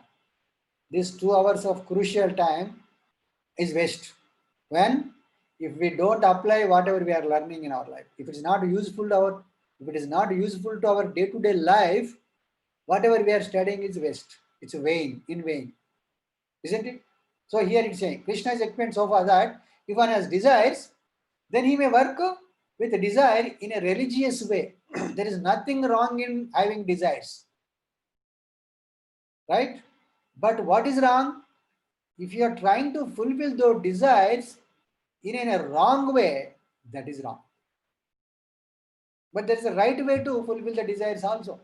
So yeah, that has been explained so far. Right? So, but now he will explain that even if one has no desire, he should still work to set example for others. because Arjuna is an exemplary position, even though he doesn't have any desires, he should work. If he doesn't work, what happens? Everybody will follow him. Well, Arjuna like person has got, went to Himalayas. We all go to Himalayas. Then Himalayas will flooded with the people, isn't it? Then Himalayas will become like Delhi. So that should not happen, right? So that's why Krishna is telling Arjuna, even if you don't have any desire, because of your conditional position and conditional duty, you have to work to set an example. Now the famous shloka comes here. Okay, 70 shloka. Yastvatma ratireva syat atmatuptyasya manavaha atmanyeva sa santustas tasya karyam na vidyate. What does that mean? But for one who takes pleasure in the self, those whose human life is one of self-realization and who satisfied in the self only, fully satiated, for him there is no duty. Who a person who is completely satisfied, Atmaram, is completely self-satisfied. He doesn't want anything from this material world. For him there is no duty. For him there is no duty. But here, for him, so next to sloka, then Krishna says that here, okay, naivatasya krutena ardho na krutene eha kaschana na chasya sarvabhuteshu kaschidarda vyapashrayaha. Let's see, what is this? A self-realized man has no purpose to fulfill in the discharge of his prescribed duties, nor he has any reason not to perform such work, nor has he any need to depend on any other living being. It's a very complicated sentence. What is saying? A self-realized person. Suppose somebody is there, like self-realized, completely realized. What is the self-realization? I am the Atma, I am not this body, I have to serve Supreme Lord. Supreme Lord is Krishna. This is called all self-realization. A self-realized man has no purpose to fulfill in the discharge of his prescribed duty. For him, there is no prescribed duty, because he has already self-realized, he is completely aloof from this world. Okay, for him there is no duty. Especially there are no prescribed duties for him. Okay, still okay. Nor has he any reason not to perform such work. Okay, you are self-realized, but still there is no reason for not to work. Why you should not work? Because to live your life also you have to do some work, right? Even though you are self-realized, but still you have to live in this world. Can you live on air? You cannot live on air. So you need some food. For that itself you have to work.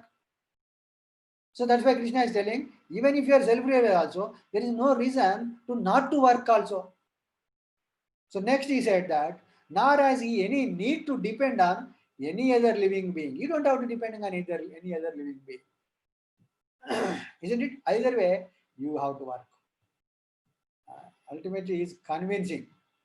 Now, tasma asakta satatam karyam karma samachara asakto hi acharan karma param apnoti purusha. So what does that mean? Therefore, without being attached to the fruits of activities, one should act as a matter of duty. For by working without attachment, one attains the supreme. That means a nishkama karma yoga. If you don't have any, you just work without any expectation, then you will attain the supreme. That's what he said. Okay, next to. Let's see. Here, 17, 18. Self-realized person has no duty. Yeah, this is what I explained. But for one who takes pleasure in the self, Atmarati. Atmarati means self-satisfied. Who is satisfied in the self, Atma Trupta. Both are same. Fully satiated in himself alone. So Atma Santushta. So there is no obligation to do any prescribed actions, no taste for material pleasures, no purpose or gain in performing such actions, no reason for not performing such work too. No need to depend on any other living being or demigods, because he is completely depending on the Supreme Lord. So in this way, now link. One who has spiritual intelligence doesn't perform prescribed actions with desires, but does them without attachment to results to set the right example for others. So that is why he said that you have to work to set an example for the other people.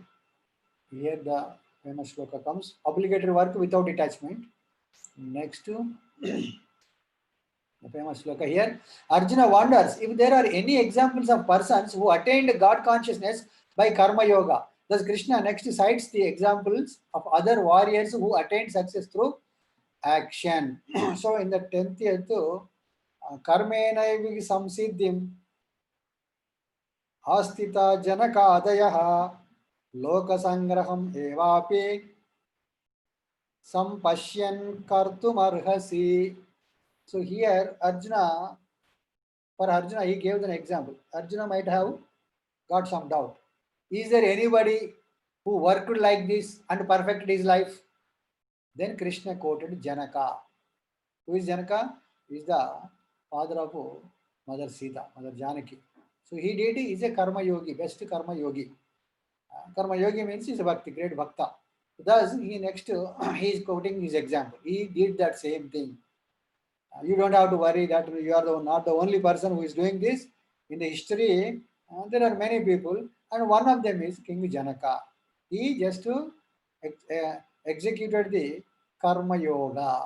Karma yoga means working for Krishna. So he worked for Krishna. He perfected his life. That's what the example in 20. Now, next shloka 321. Yad yad acharati sreshtaha tattadeva itaro janah tayat pramanam kurute lokastadanuvartate. What does that mean? Whatever action a great man performs, common man follow. And whatever standards he sets by exemplary acts, all the world pursues. So that means without telling Arjuna to fight, he is telling anything. Arjuna, whatever you do, everybody else will follow. Because you are example. Many ways you have become an example. So that's why you have to work dutifully. You have to work dutifully. What is your duty? To fight. That means if you do your duty, next in the coming generations, they will do their duty. Otherwise, if you escape from your duty, quoting you, showing you, they will go away from their duty. Even though if you don't have to work also, if you think that you are completely God conscious, you are renounced everything, even if all conditions are there, still you have to work to set an example. So this applies to us. So now the entire advertisement industry is taking example of this shloka. What our advertisement industry is doing? These people are getting the exemplary persons in that field, in the sports, in the movies, in the politics, in the different fields. They are going to the people. They're catching the highest person, what do you call the perfect person in that field, and give through them. They are doing advertisements. What is that? What is the purpose of it? Oh, this fellow is using this car. So then all other people also will buy that car. This fellow is using this product, this soap, or this tea, or this coffee, in so many ways. Whether they use or not, they simply give that. Foolishly, we think that, oh, that fellow is using, and let us we use. So they are fooling. Taking Bhagavad-Gita, they are fooling us. This is the unfortunate situation. Okay. So this is the best shloka. So that's why we can speak one day on this shloka. If the parents do the good job, kids also will follow. If the father is a doctor, kids are automatically will become doctor. Father or mother or a teacher, they will become mother, teacher or doctor or an engineer, whatever. Right? We are setting examples. By looking at us, they are also following without their knowledge. So this is there. That's why yesterday I said that Guru Varna Sasyat, Svajana Varna Sasyat. In that way, there are examples. These are natural leaders. So that's why yad yad acharati sreshtaha tad tad eva itaro janaha. So itara janalu kuda ade follow avutaru అని చెప్పి అర్జునికి కర్తవ్యాన్ని గుర్తు చేస్తున్నాడు. Okay, now let's go to next one. Even Krishna engages in work. Krishna is telling here 22. Babu, I am also working. I don't have to work, but I am doing. Name vardasti kartavyam trishu lokeshu kinchana nanavaptam avaptavyam vartayevacha karmani. Arjuna, do you think that I have to work? I don't have to work because he's the Supreme Lord. Why he has to work? But still I am working. And go to set this example only. Otherwise they will show me and they will escape from. So if I ever fail to engage carefully in perform prescribed duties, all men would certainly follow my path. All these worlds would put into ruination. I would be the cause of creating unwanted population. Krishna addresses Arjuna's concern about Varna Sankara that he raised in first chapter. So I would thereby destroy the peace of all living beings.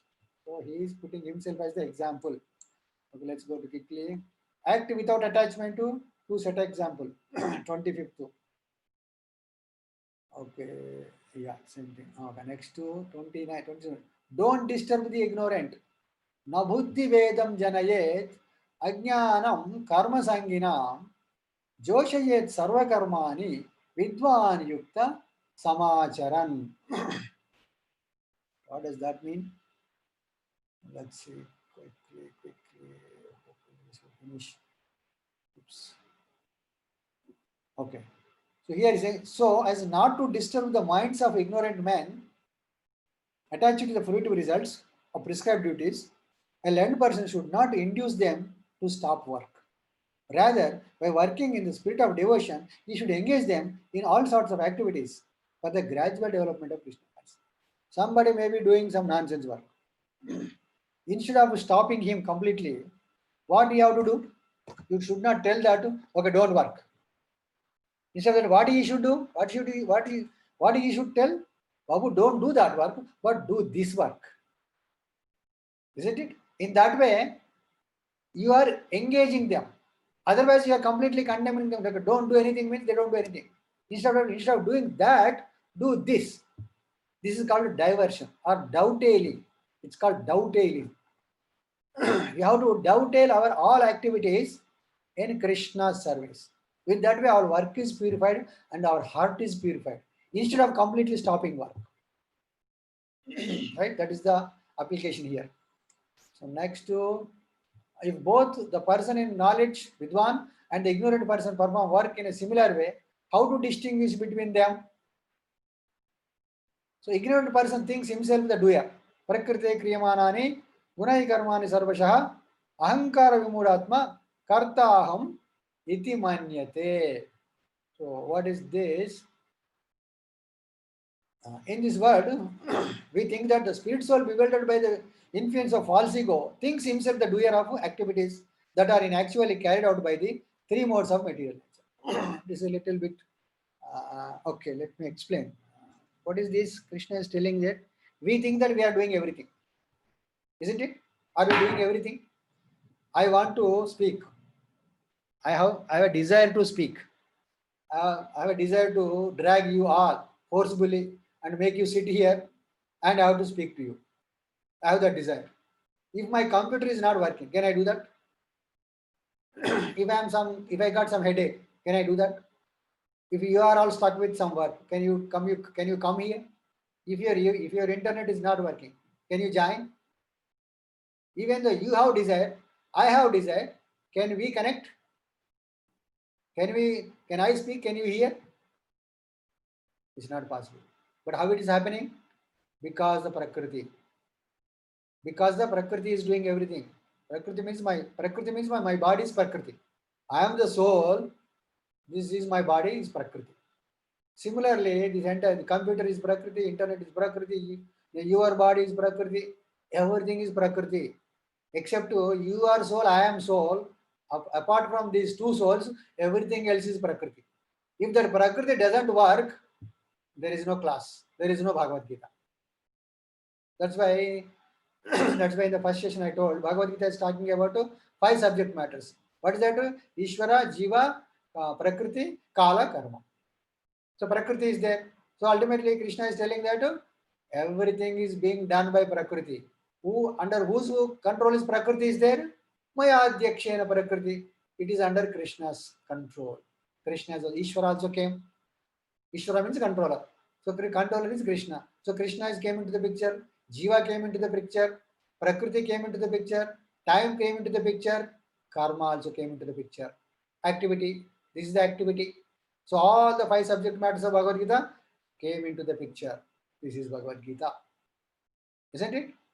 So in this way, so we are not doing, we are just desiring everything being done by Prakriti. So Prakriti Kriyamanani. Gunai Karmani Sarvashaha. Why? How it is doing? Guna. What are these gunas? Sattva Guna, Raja Guna, Tama Guna.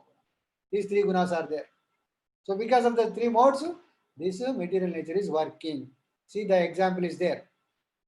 3 three girls, 3 Durgas are there. Who are 3 Durgas? Sattva Guna, Raja Guna, Tama Guna. And we are just like puppets.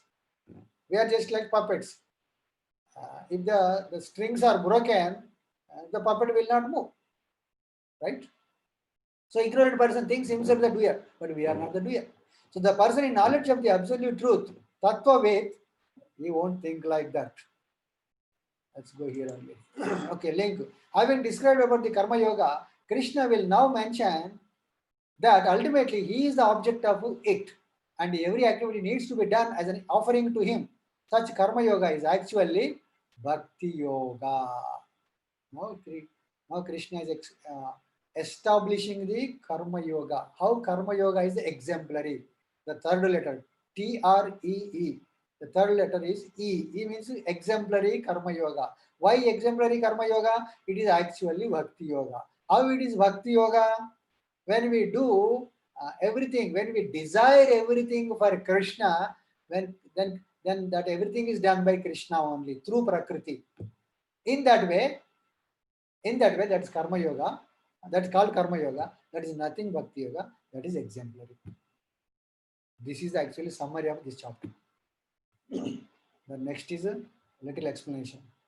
Do your duty depending on me. My sarvani karmani sanyasyadhyatma chetasa nirajir nirmamo bhutva yudhyasva vigata jvara. So stage of Bhakti Yoga. Purpose of the Gita is this. This is the purpose of Bhagavad Gita. This is the secret of Bhagavad Gita. Right? So what is saying? You do your duty. My sarvani karmani. Sarvani karmani. Karmani means long vowel means all the karma. Karmani, karmani. Karmani means all the karma. My sarvani karmani. Sarvani means all the activities. Sanyasya adhyatma chetasa. You have to renounce. Sanyasya adhyatma chetasa. Chetasa means the understanding. What is understanding? Adhyatma chetasa. In the spiritual knowledge, on the spiritual platform. Nirashir, don't expect. Nirmama, don't own it. Bhutva, do it. Yudhyasva vegatajjalaha. Don't be lazy. Do work. Do fight. That is the meaning. Let's see. Sloka 30. 330. Very important sloka. Therefore, O Arjuna, surrendering all your works unto me, with full knowledge of me, without desire for profit, with no claims to proprietorship, and free from lethargy, fight. Don't be lazy, right? From lethargy, free from lethargy, just to fight. So this works for all of us. This is one instruction we can take from Bhagavad Gita. And this is the what is that? Purpose of the Gita. What is the purpose of the Gita? To make Arjuna to fight. Purpose of our life. The purpose of our life is just like Arjuna, working for Krishna, fighting for Krishna. We also live for Krishna. That is our purpose of life. Not for live for ourselves like cats and dogs. Cats are living for their purpose, isn't it? But if we are also living like cats and dogs, we are also animals. No. We should live for Krishna in the following footsteps of Arjuna. Arjuna fought for Krishna. So this is the summary of this sloka. Surrendering all your works unto me with full knowledge of me. We should have complete knowledge of Krishna. Who is Krishna? Where is Krishna? How is Krishna? Why is Krishna? What is Krishna? With full knowledge of me, without desires for profit. Don't expect any profit. And with no claims to proprietorship. You are not the owner. You are simply desire. That's all. Everything is being done by Krishna only. So in this way, you will be free from lethargy and fight. So this is the essence or purpose of Bhagavad Gita. So there are some results following by teaching. Muchyate, result of disregarding my teaching. Sarva, working for Krishna and following him. Okay, let's see this one. Will a person who is aware of punishments for sinful actions be afraid of committing them? Not necessarily. Even such people are impelled by act sinfully due to strong past habits and impressions. Vasanas or samskaras. What then to speak of one who is aware of the punishment? Working according to one's own nature. What is the time? 8 minutes. Okay, let me explain this. Here, working according to our own nature. Our nature, everybody has got acquired some nature. How we are acquiring our nature? We are influenced by three modes. Sattva, Rajas, Tamo gunas are there. Right? Somebody in Sattva guna is called a Brahmana. Somebody is called in Rajoguna, called Kshatriya. Somebody is called Tamoguna, is a Shudra. Somebody is called in the mix of Rajo and Tamo is called Vaishya. So these are our natures. So according to our nature, we will work. We cannot escape that. Wherever you took birth, whoever you have to act according to your nature. That's all. You are impelled by the nature. Right? There is a sloka here. Let's see. Okay. What then speaks of? Okay. Deep-rooted conditioned nature. Nigraha kim karishyati. Gradual purification. So here, let's see. Take the sloka 34. Let's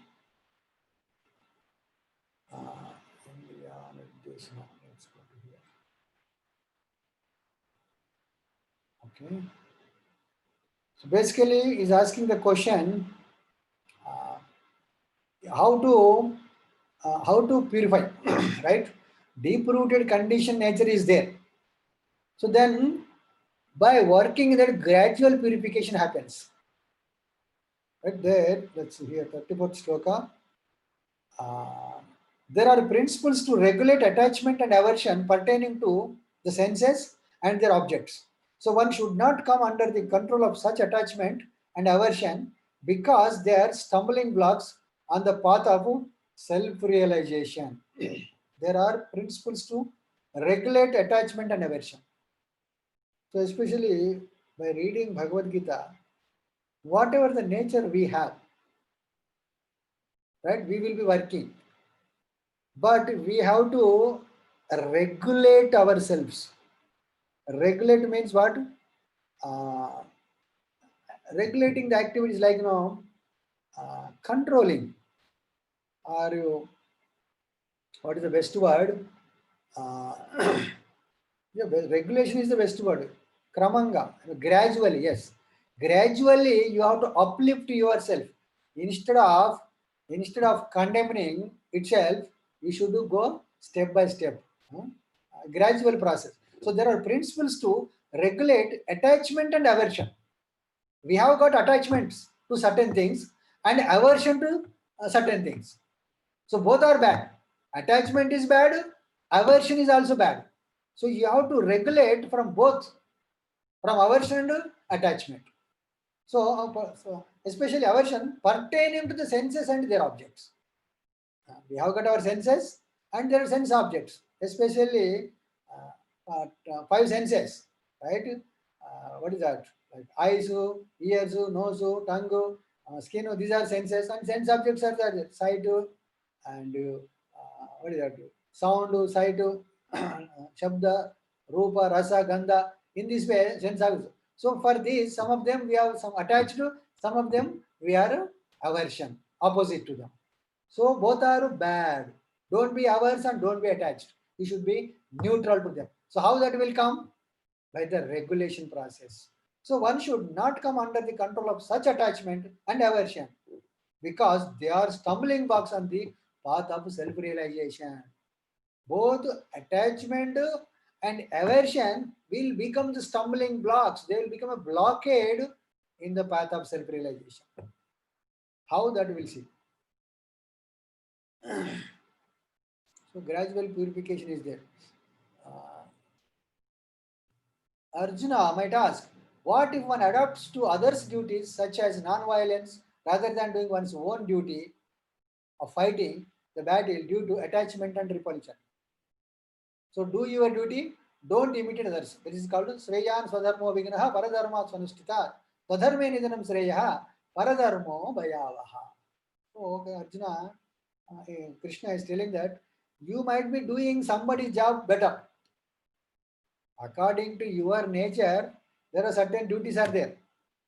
Instead of that, doing that, you may be doing somebody's job. You might be doing better than this job, but still don't do that. Why that is not good for you? Here, where next I think. Okay, yeah, 35. Do your duty. Don't imitate others.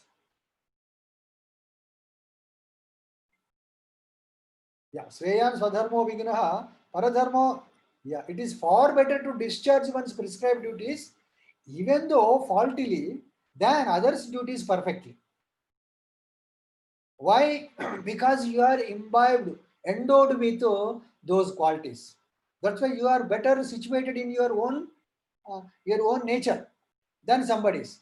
So destruction in the course of performance of one's own duty is better than engaging another's duties, for to follow another's path is dangerous. Example is given. Dronacharya is there. Dronacharya by his nature is a Brahmana, but he engaged in as a Kshatriya. He became a Kshatriya and he fought in the war and he got destroyed. Isn't it? So he might be doing a better job, but it did not help him. It brought him some infamy, isn't it? So that's why. So you do your own job than doing somebody's job perfectly. So that is the understanding. So now the important thing, quickly, what is the time? One more minute. Okay, Arjuna asking a beautiful question, very important question. Everybody will get in our life. If not now, if not earlier, in future we will get it. What is Atakyana Prayuktoyam? Papam Charati Purushaha Anichana Vivarishneya Baladivani Yojita. So the beautiful question, right? To understand it. Oh, descendant of Krishna, by what is one impelled to sinful acts, even unwillingly, as if engaged by force? He's asking. These are all of our experience. Sometimes we do certain activities. We know that it's a wrong activity, right? We will do it as if somebody is forcing us to do, as if somebody forcing us with a gun, putting a gun on our back and do it, just like as if somebody saying like that, we do that work knowingly. Why that is coming? Did anybody got this question? So many times, right? I don't want to do this, but I am forced to do it. Why? Why that came? So Krishna is answering here. Sri Bhagavan Vacha. It is the next. The enemy of the soul. So that is the enemy of the soul. What is the enemy of the soul? Lust is the enemy of the soul. The desire is the enemy of the soul. Referring to 334 about Raga and Dvesha, Arjuna now asks about the Jiva's attachment to the sense objects, even though it is forbidden by scripture. Scripture is telling these things are not good for you. Either materially or spiritually, these things are not good for you. But still we do. Why? So, Kama Yesha Krodha Yesha Rajo Guna Samudbhava Mahasano Mahapapma Vidiyena Mihavairinam. So what is saying? It is lust only, Arjuna, which is born of contact with the material mode of passion and later transformed into wrath, and which is the all-devouring sinful enemy of this world. So it is lust, it is desire to do this, desire to do that. There are so many desires are there, right? So that is the enemy. Why? How? Where it is came from? It has come from the mode of passion. Mode of passion. Sattva, Rajo, Tamo. Three gunas are there. So this lust is the son or daughter of passion. Because of passion, even though we know it is wrong, still we do it. The thief is there. He knows very well that if he is caught, he will be in jail, but he will go for stealing, right? Sometimes he knows, by knowledge he knows. Sometimes he sees somebody, some of his friends stealing, is in jail, and sometimes he steals and he goes to jail, and he comes back and again he does the same thing. Why this is happening? Because of the mode of passion. Rajoguna is there. Raja is so powerful. That is why uh, people are doing like that. Krishna is answering that question. And in this world, most of the people are Rajo or Tamo or mix of. Sattva is very less. So that's why we're completely impelled by the passion. We do all passionate activities. So this is the very formidable enemy of the soul. I am the soul. We are all the soul. What is our enemy? Lust is our enemy. Lust means what? Desire for sense gratification. What are the senses? Eyes, ears, nose, tongue, skin. These are the five senses and five sense objects. This is called sense gratification. Desire for sense gratification is called lust. Okay. Now quickly let's finish this. Arjuna's question. Okay. Let's see. A beautiful example is given here.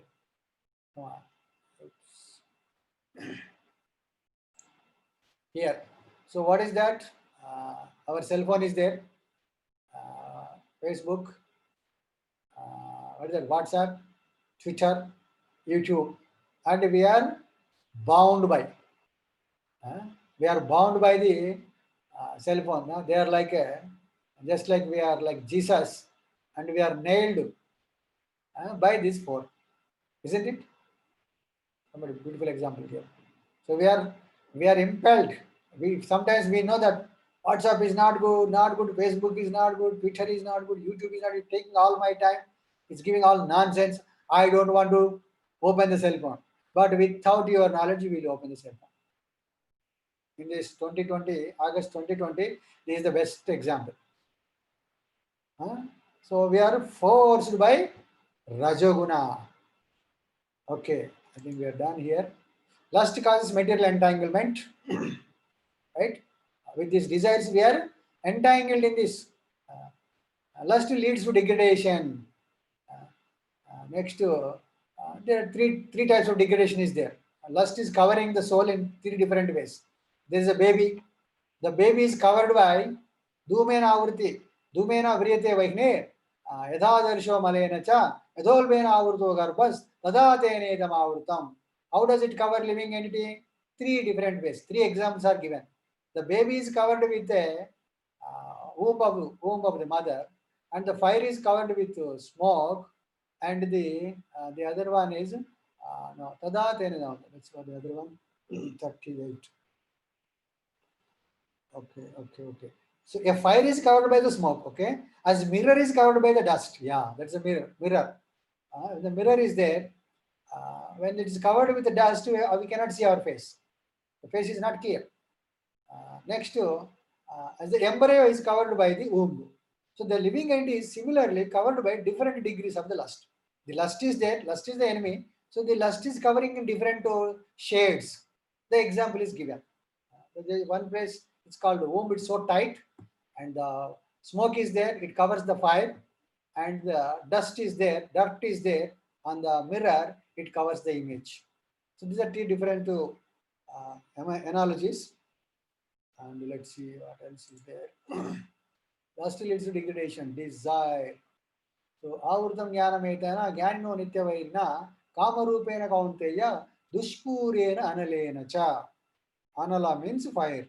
So here thus the wise living entity's pure consciousness becomes covered by his eternal enemy in the form of lust, which is never satisfied and which burns like fire. So what is the nature of fire? The nature of fire is burns, right? And if you try to put out the fire, what do you have to do? You have to pour the water. But if you pour the ghee, somebody thinks that okay, ghee also liquid. let me pour to put off the fire. Will the fire will put off? No. Similarly, lust is also like that. Instead to if you keep on satisfying the lust, that's like pouring the ghee. It will not be subdued. You have to pour the water, not the ghee. So what is the ghee? Keep on satisfying it. Keep on. So many desires are coming. This desire is coming, satisfy.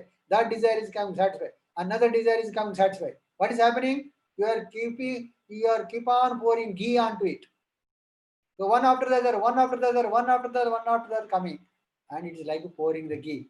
So to stop it, stop at one place. One desire, stop there itself. No more next.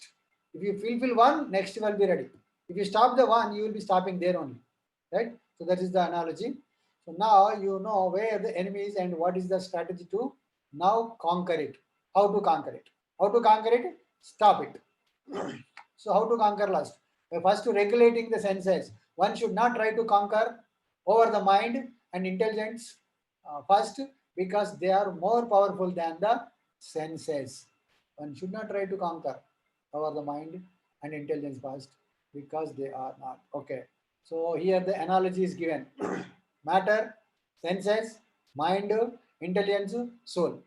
Indriyani paranyahu, indriyebhya paramana, manasastu parabuddhi, yo buddhe paratastu saha. So what is that? Our dead body is there. It's like dead. The body is dead all the time, right? And the body senses are there. Our tongue, our skin, our eyes, nose, ears are there. Where? On the dead body. Matter, sense. On top of senses, who is there? Mind is there. Who is the boss of senses? Mind. That's why it's called sixth sense. We have got five senses, and the mind is called sixth sense. So next to mind, on the top of mind, who is there? Intelligence is there. We have got intelligence. Buddhi is there, right? And on top of that, soul is there. Okay. Now intelligence has to control the mind. Mind has control the senses. Central has control the matter. This is how it works. So to control, where the control should start, it should start with the soul. Soul has to control the intelligence. Intelligence control the mind. So how can the soul? How the soul will control the intelligence? Because intelligence should be purified. Steady the mind by deliberate spiritual intelligence. That's called Krishna consciousness. That's why I said evam buddhe para buddha. Evam buddhe. Where is that? Evam buddhe param buddha. Oh, this shloka. That 42. No. Avrutam jnanam. Indriyani paranyahu. Okay.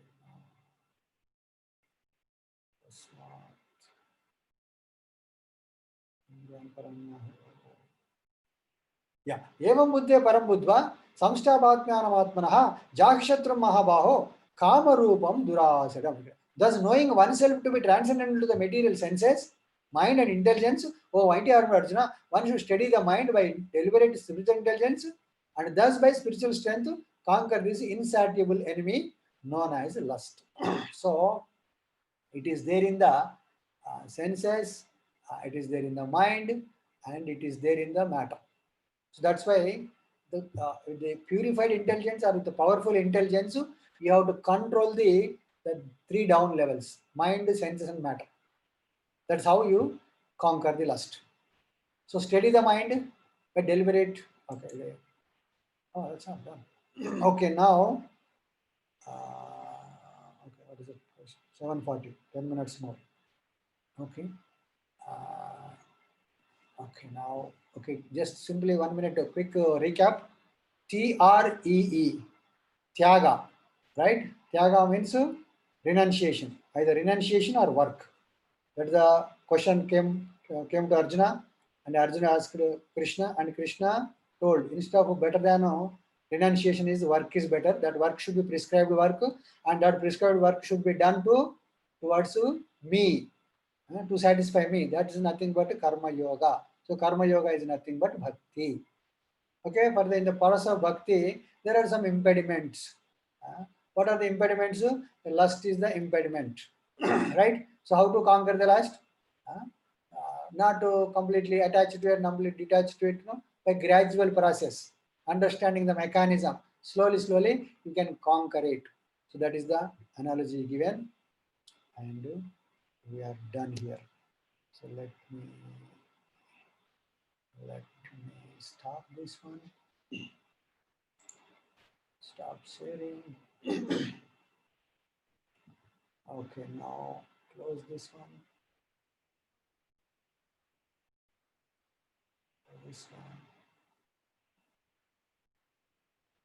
Okay. So any questions, comments? Anybody awake? Close this. I am unmuting you all. There are 5 questions. Okay. Prabhuji, Shloka not viewing slides. Oh,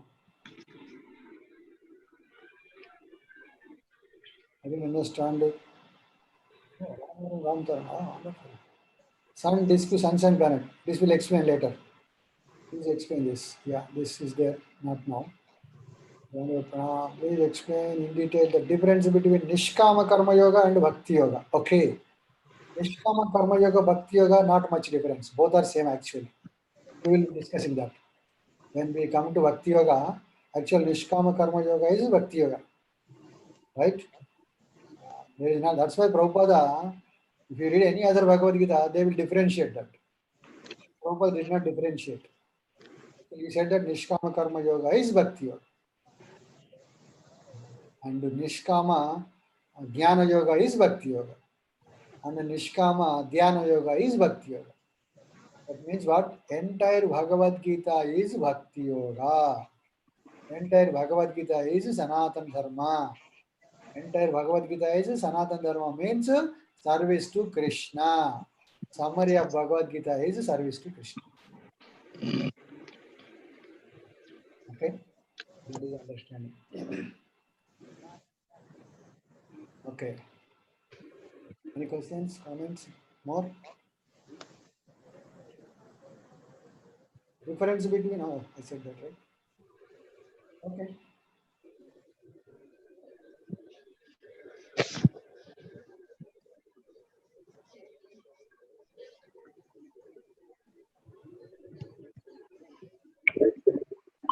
Where are you? Okay, okay. Okay.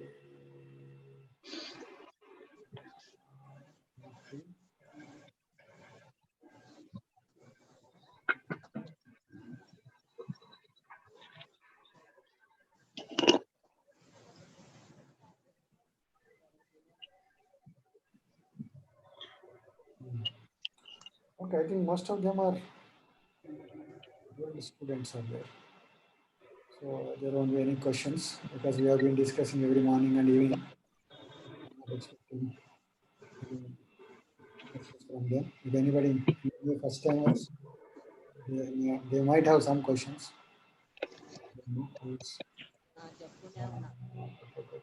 How to study the mind? How to study the mind? By engaging Krishna service. That is the only way. That is the best way.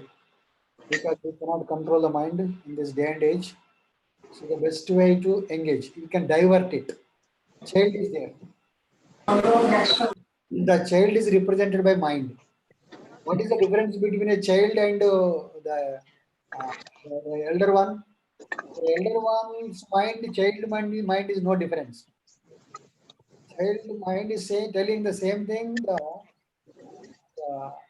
adult mind is also telling the same thing. The adult is having a better intelligence. He will restrict the mind. He will control the mind. Whereas the child is simply follows the mind. Mind tells to jump. He will jump. Mind tells the child to okay, lay down. He will lay down. He will sit. He will sit down. He doesn't have any intelligence to stop it. Whereas adult, whether to sit or stand according to time, place, and circumstances, he will do that. That means what? His intelligence is strong. So to control your study, the mind, you have to make the intelligence strong. How can you make the intelligence strong? By reading the scripture.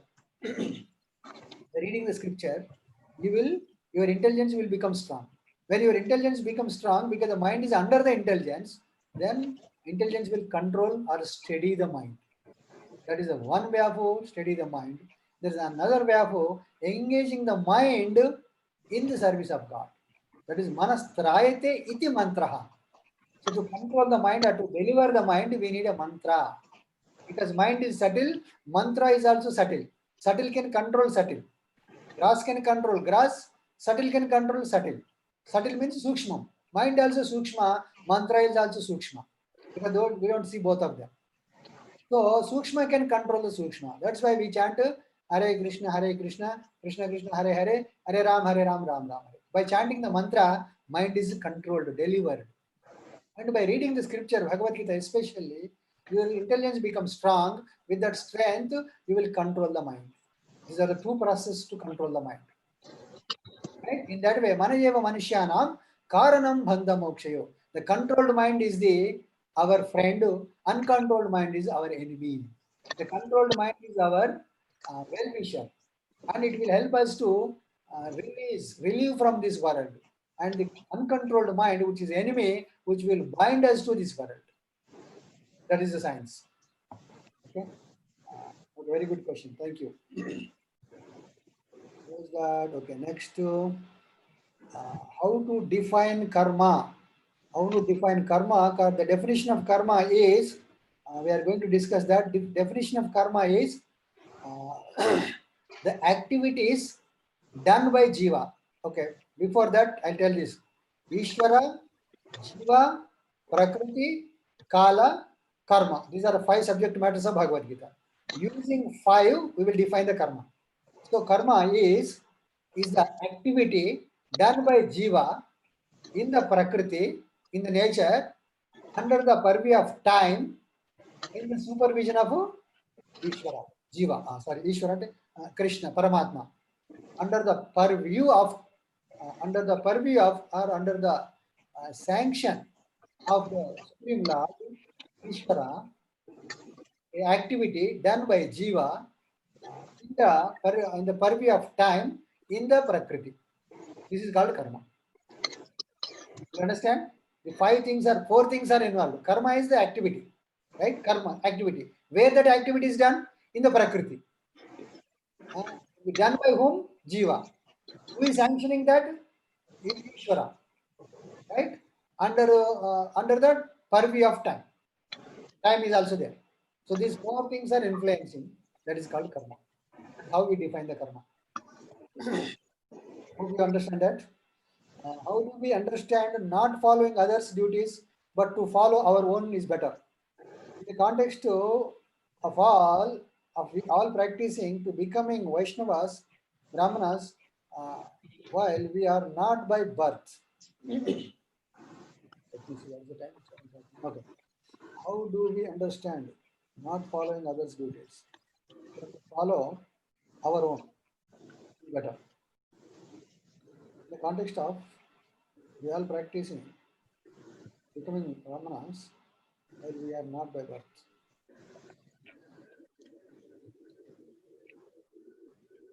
Trying to understand that question. How do we understand? Okay, that's okay. How do we understand not following others' duties, but to follow our own is better? Basically, in the olden days, especially the Gurukula system, the Guru will decide what is our nature.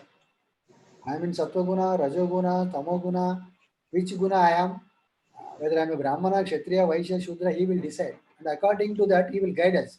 You do business, you do farming, you do go to politics. In this way, he will tell us, we will be exemplified in that, excelling in that.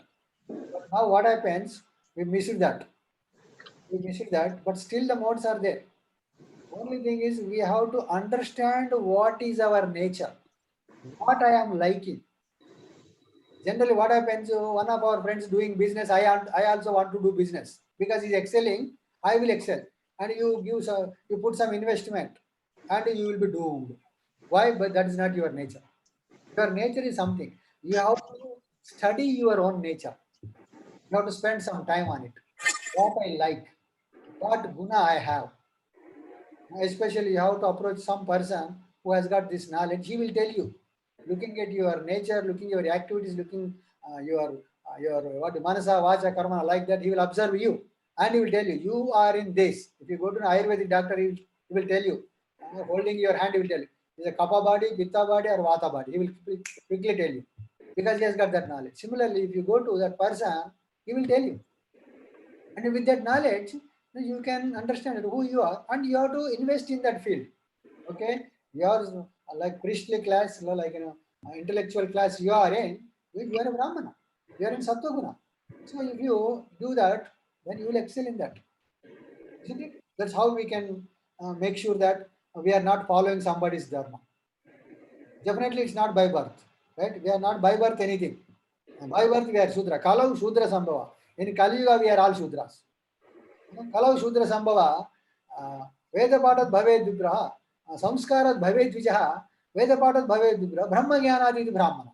In this way, there is a graduation is there, right? So with our education process, we will come to know, we will elevate next level. So like that. Okay. As I am housewife, but at the same time, we do things to get more closer to Supreme God. Sometime when I want to help others, it's out of my reachability, and I feel sad that as a human being, I am not performing my karma. So first of all, we have to understand that our karma as a human being not to help somebody. That is not our karma. That we have to understand first. As I told you, we have got Swadharma. Sorry, Sanatan Dharma. What is the Sanatan Dharma? Sanatan Dharma, one is conditional Dharma and another constitutional Dharma. Conditional Dharma, your prescribed duty. What is a prescribed duty? As a grahastha, or a woman or a man, grahastha, there is some prescribed duties are there. On the soul platform, that is the prescribed duties there, serving the Supreme Lord. But generally, people think that okay, my swadharma is to help somebody. Is our dharma is to help somebody? That is the only swadharma? No, that is one of the dharmas. That is one of the dharmas. That's all. That's one. So many things are there. It is one of them, but that's not the primary one. The primary is one constitutional one. Constitutionally, we are soul, and we have to serve the super soul. We should give importance to that. And conditional, yes, we have to work on that also. So according to your question, sometimes when I want to help others, it's out of my reachability and I feel sad. Why? If you want to help, you can reach anybody. There are so many people are waiting, especially in this Kali Yuga. People are waiting for help. You don't have to go anywhere. They will come to you. So you tell me, I'll help you. How to reach. You don't have to become sad. As a human being, I am not performing my karma. As a human being, instead of performing your karma, you have to perform your dharma. Right? You have to, as a human being, you have to perform your dharma. That is a conditional dharma and conditional. Those dharma, you have to focus both on them. This karma, what is this karma? Helping others is one of the many things. Okay, for that you don't have to become sad. You have to become sad that you are not doing your constitutional dharma. For that you should cry. I am not able to do any constitutional dharma. What is that constitutional dharma? Sanatana dharma. What is that? Service to the Supreme. You should know what is service and you should know who is the Supreme and how to serve him. That there you have to spend your entire time, and if you are not able to do that, you have to cry for that. You have to become sad for that. Isn't it? Not this part. Okay. Praying for them. Praying for them. Yes, praying for you, praying for them. Just to, first of all, you have to pray for you, and then you have to pray for them. First to, what is that? Karma, no. Karma. Sarthaka kari, janma sarthaka kari, karo paropakar. First, you have to perfect your life, then you have to help others. First of all, my life in danger, how can I help? When you are on the flight, when the mask is there, you have to put your mask first. And then you have to help others, your child for later. First, you have to put your mask. If you are not out of oxygen, you will die. First, you put your mask and then put the mask to the others. So, first of all, that is important. So thank you, Prabhuji, for answering nicely. Thank you very much. Anybody? the time? Okay,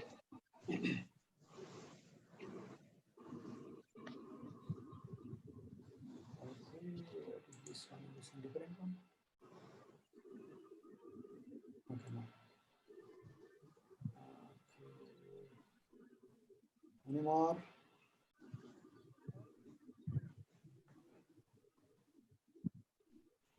Thank you very much. Please show the same enthusiasm for tomorrow session also. Not only tomorrow, for next 15 days. Don't go away. Hang tight. Thank you very much. I'm ending it here. We'll meet tomorrow. Hare Krishna.